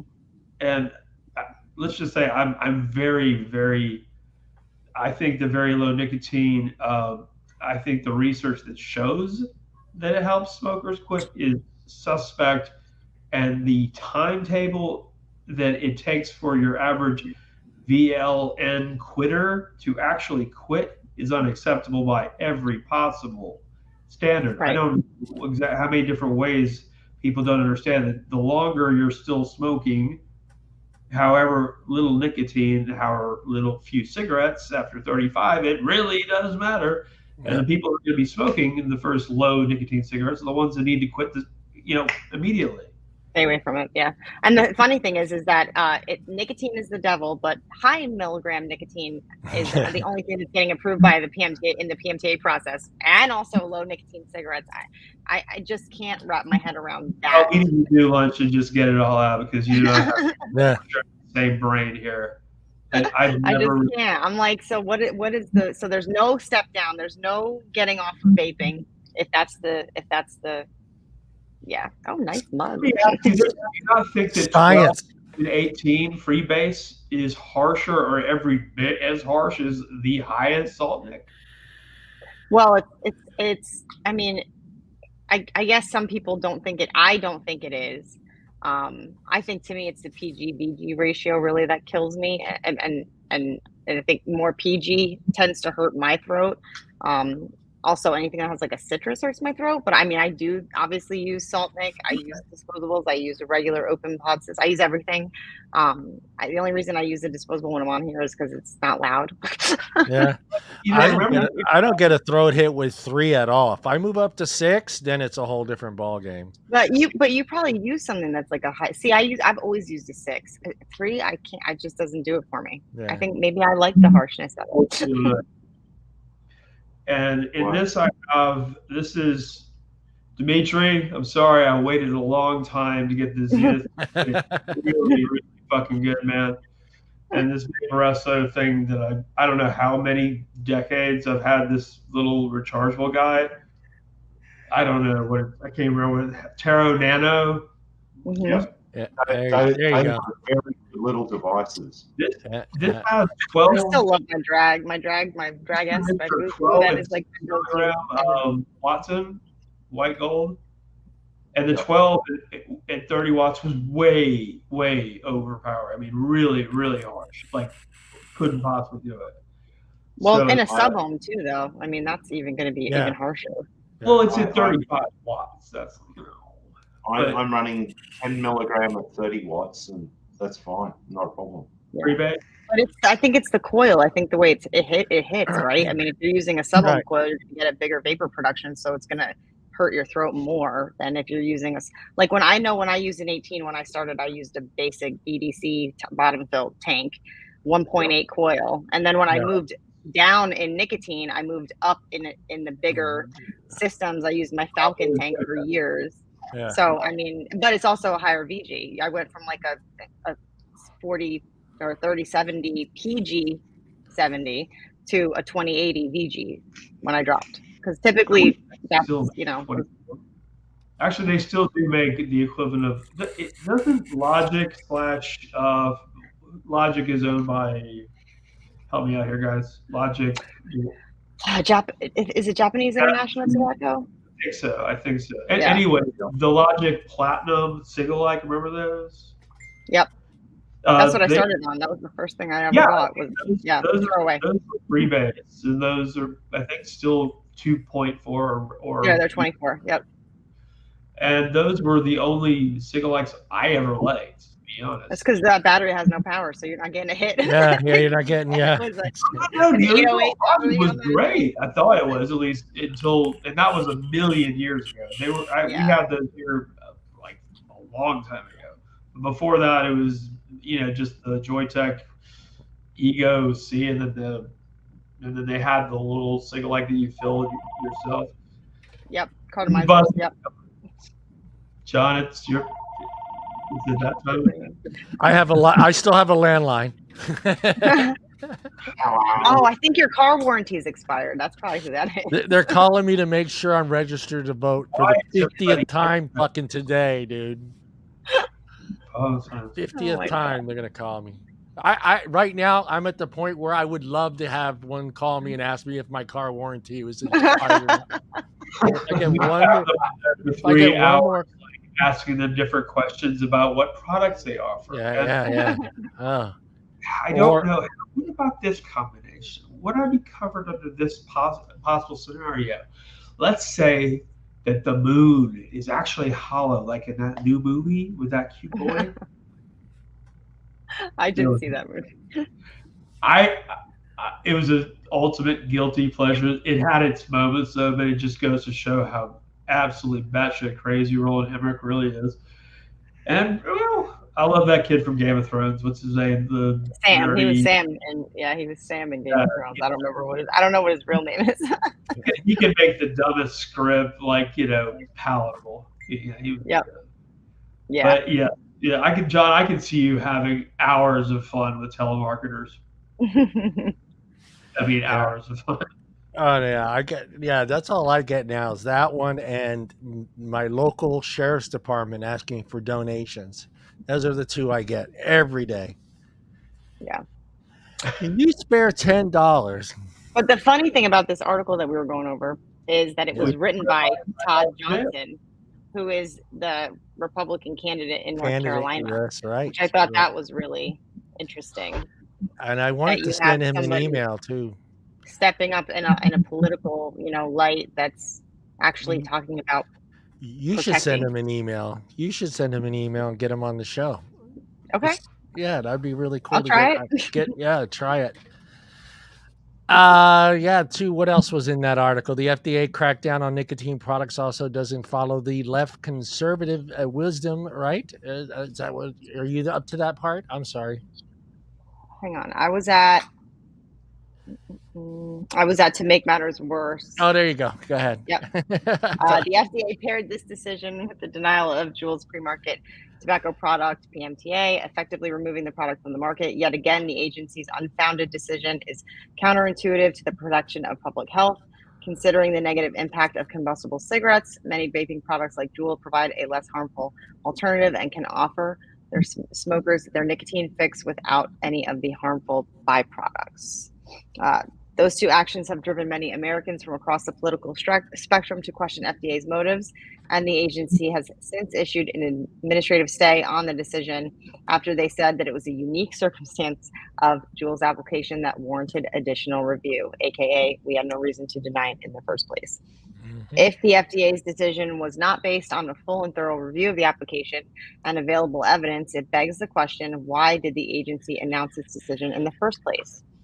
The FDA's crackdown on nicotine products also does not follow the left's conventional wisdom on other addictive drugs.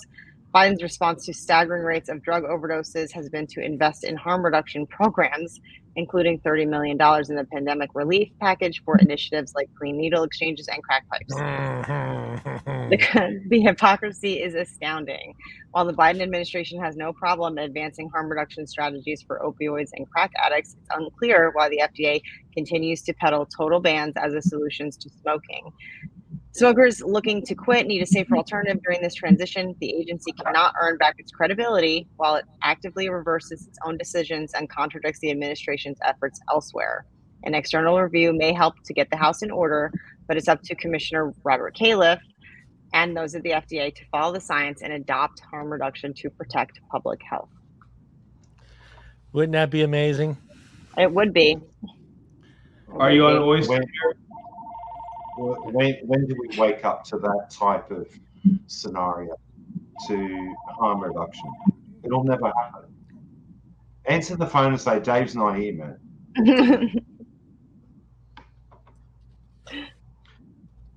Was that Oyston we were just reading? Was it what? Was that John Oyston you were just reading? No, this was Todd Johnson. Oh, okay, sorry. That was the article by Todd Johnson, yeah. Okay, I have not read that one yet, but I am looking for it right here. Well read. By the way, congratulations on your own publications. Oh, thanks. I'm trying to do one a week. Oh yeah, I forgot to mention. I had notes. I had notes to mention that. You should do that here on the show. I would read my own article. Yeah, why not? How many articles have you written? Well, so far in your lifetime, just period. Not that was the first. That was the first one. How many articles have you written? Just these few. Period. Really, these are your first ever? Yeah. All right, yeah. I have to follow Phil's cue there. I have to follow Phil's cue. I'll be right back. Okay. No, I'm saying that for anyone, but mostly for someone who's not ever written anything that's been published. I'm pretty impressed. Yes. Thanks, well, John. You'll love the next one that I'm putting out next week. It's about Elf Bar and how to tell apart a real from a fake. Thank God, because I was getting worried. I mean, it actually happened in one of our stores, and when it happened, I was like, let me write an article. Let me write something about this, because I was like, this is an issue, and so there are ways to protect yourself, and that that there are these companies that are legitimate, like Elf Bar. Unfortunately, they do have a bad name, but they are they are filing PMTA. Yeah, they filed PMTA. They have a website where you can scan the code or you can type the code in and actually make sure that it's a legitimate e-leaf product. And if it's not, it will take you to like some server failure kind of, but I put all like screenshots and website information on how to verify them. Did you say e-leaf? No, Elf Bar. Okay, I'm sorry. I thought okay, so Elf Bar is made by Elf Bar. Elf Bar is Elf Bar. Elf Bar is disposable, but it's super popular right now. It's kind of taken the place of Puff Bar. It's been on. I've had several of them, and I think they're delicious. They are, and some of them are. They're fucking everywhere, man. They're everywhere, but also with that kind of popularity comes a lot of dupes. And a customer that shops with us brought one in. It wasn't the right color. The font was different. She said it tasted weird. And I was like, I just need to write something about this because I feel like people need to know how to verify that it's real. Do the counterfeits? The real legitimate Elf Bars, they have a presentation box that's very, They look identical. If you did not know, you would not know. Yeah. You mean to say that it vaped the same? Everything about the box, everything about everything. The weight. The font is different. That's the only thing. They even have the little scratch code, like to scan it. But when you scan it, it doesn't take you to that website. It says, how is the font different? I've had two of them now. The strawberry banana is better than the strawberry. Let me see if I can find the picture in my email, and I'll do the test right now. Scan it. I taught my daughter to do it because that's scan the box. You have to have the box though. Yeah, you have to have the box. Yeah. I think I've maybe had a couple of instances in my entire life where I've had a counterfeit product. I think both were Joytech, but that's a long time ago. When it comes to these, I just haven't bought them. But that's an empty device. I mean, this is something that's full of liquid and. Oh yeah, no, it's a big deal. I absolutely agree, and I absolutely think that there has to be. Yes, I think it's good that they're actually doing something with hosting a verification site and making sure, because a lot of these, companies haven't even thought to do that. God knows, I don't think Puff ever decided. I don't know, but let's just say, hides and things like that. You may hate them. I don't much care for them, but they are dependably, mediocre, and they do have verification on several levels. And Elf Bar, I'm glad to hear that they're doing that, but I would love to see the picture. I'm getting it right now. That actually comes back to the point that you made earlier about, I think the Elf Bars are 70-30, if I'm not mistaken. You want the picture? Here you go. Hey, Bad B. Wait. Is that? No. Yeah, that was us 40 years ago. I need a dog. Because, my family is starting to, really treat me like an outcast. I need a friend. Yeah. Yeah, that was something I was going to mention. Is that picture's for Tim, because Tim is the only one that has the luscious hair in the group, other than Allison, of course. Thanks. Does have luscious hair. It's mine. I'm not wearing my weave today. Well, we have hair. To have hair at this age, at my age, I feel good about this. Hey, you got a lot on you. I got very little left up here, man. You have something there, my friend. Paul's got nothing there left. I mean, Vladimir Lenin wept. This is outstanding work. I blame vaping. I just had a hurry this morning. I'm having to go to a parents' weekend at freshman year college, Ken, and I don't want to shake this off because. Hey, Allie, send me the link. I'm trying. Hang on. I gotta find it. It's not published yet, so this is the one that's going to go out this week. So I'm trying to find. Show us something. Oh, it's an exclusive. We're getting an exclusive, guys. What's an elf bar? An elf bar is a disposable. Hey, the 5,000 pop elf bar disposable. Oh shit! They even know. Hey Google, turn that up to 8.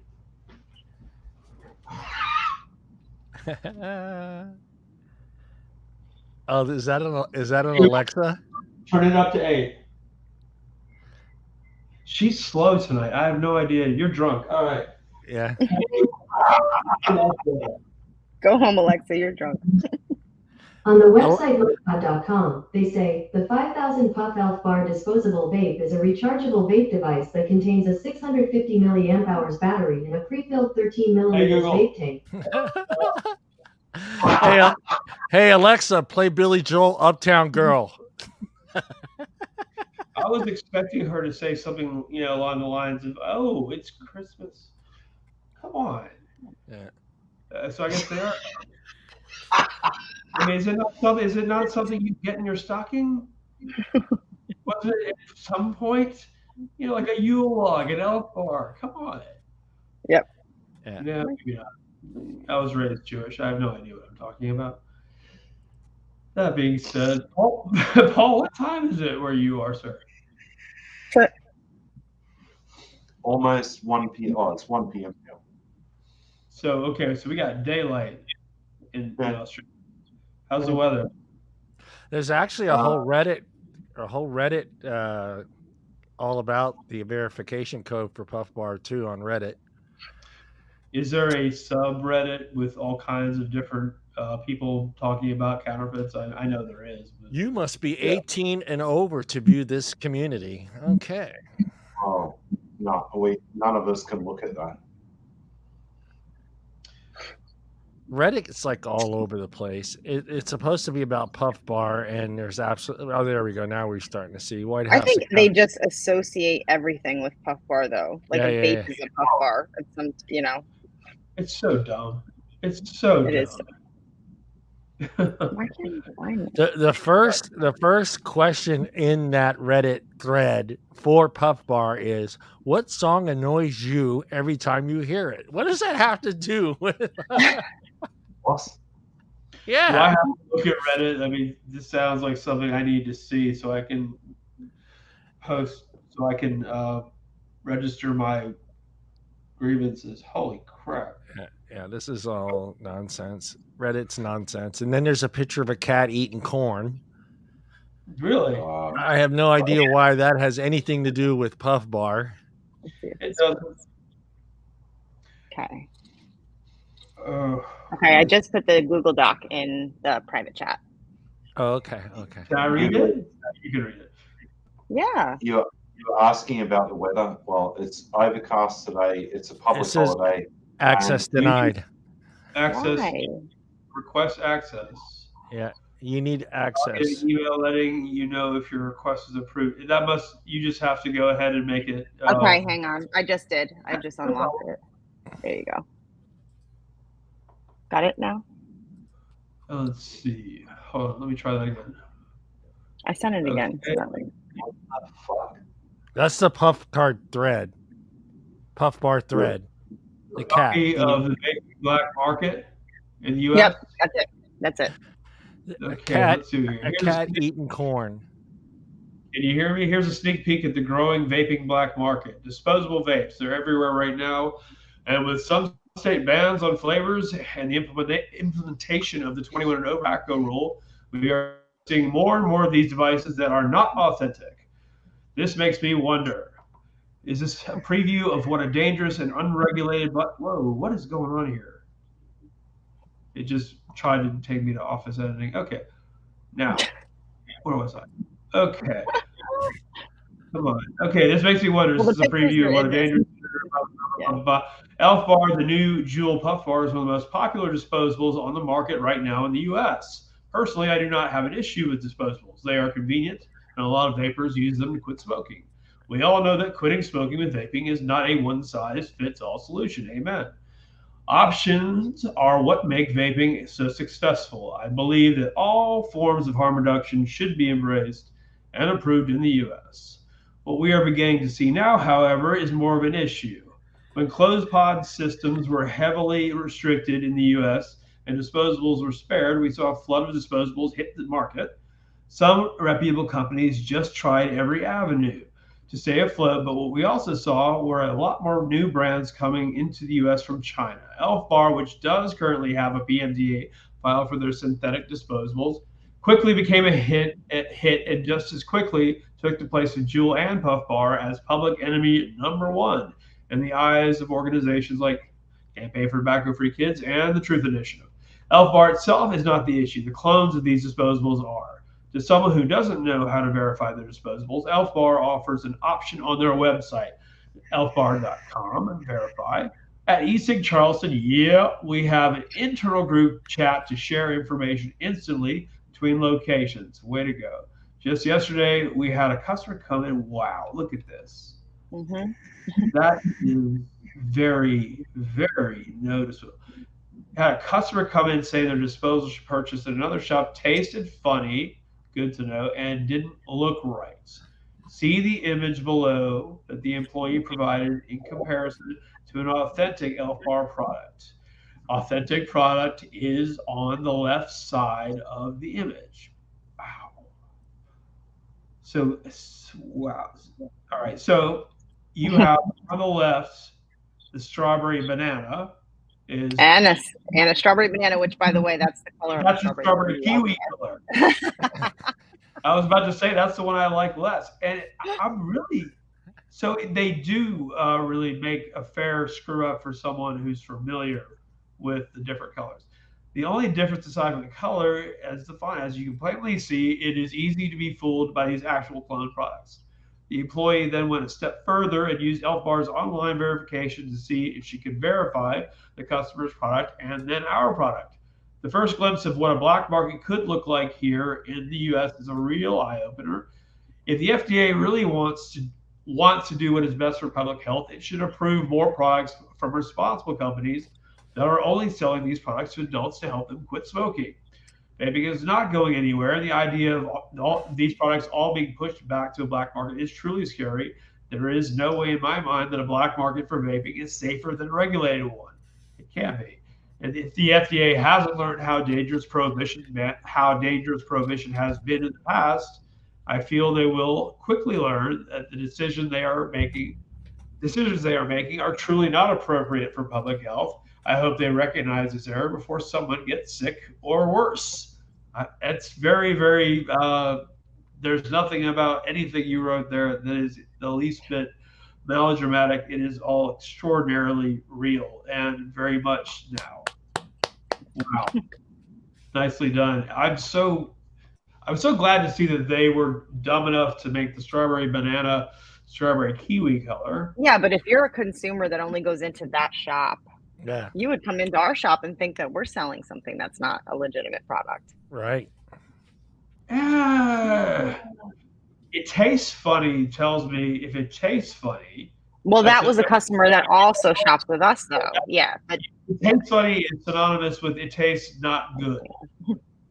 And right. I think that probably when you spoke with her, she said it tasted funny. Well, she also thought it was supposed to be strawberry banana. Yeah. So, and But it that was essentially could have strawberry kiwi. it could have been flavor. a strawberry. It could have been a strawberry kiwi. It could have been anything in there. You have, I mean, who knows Yeah. what was in there? Maybe Yeah. it was mislabeled. It tipped her off when she said it tasted funny. Did she elaborate, describe it? No, because the employee tried it and also Yeah. said it tasted funny, and I was like, please do not ever do. Yeah. But when Hey, let me strawberry- try that. Let me try that. I'll say to somebody who doesn't have much of a palate, they could probably easily mistake the two for I being wiped it. I wiped it flavor. off. Yeah. Yeah. So She said it just didn't taste right, and that customer only buys banana strawberry. Ran into a shop that was by her house and grabbed one, and brought it right over to our shop right after work to let us to tell on the other page. All right, guys, we are at the 2 hour and 10 mark, 2 hour and 10 minute mark. So we're out of here. Thank you, Phil, for jumping in. Thank you, Paul. Thank you, Allison. We will see everybody next Wednesday, same time, same channels, and everybody have a great rest of your week. Bye, guys. Bye, everybody. Where's that button? Where's that button? There it is. Hold on. have a great night, guys. Thank you.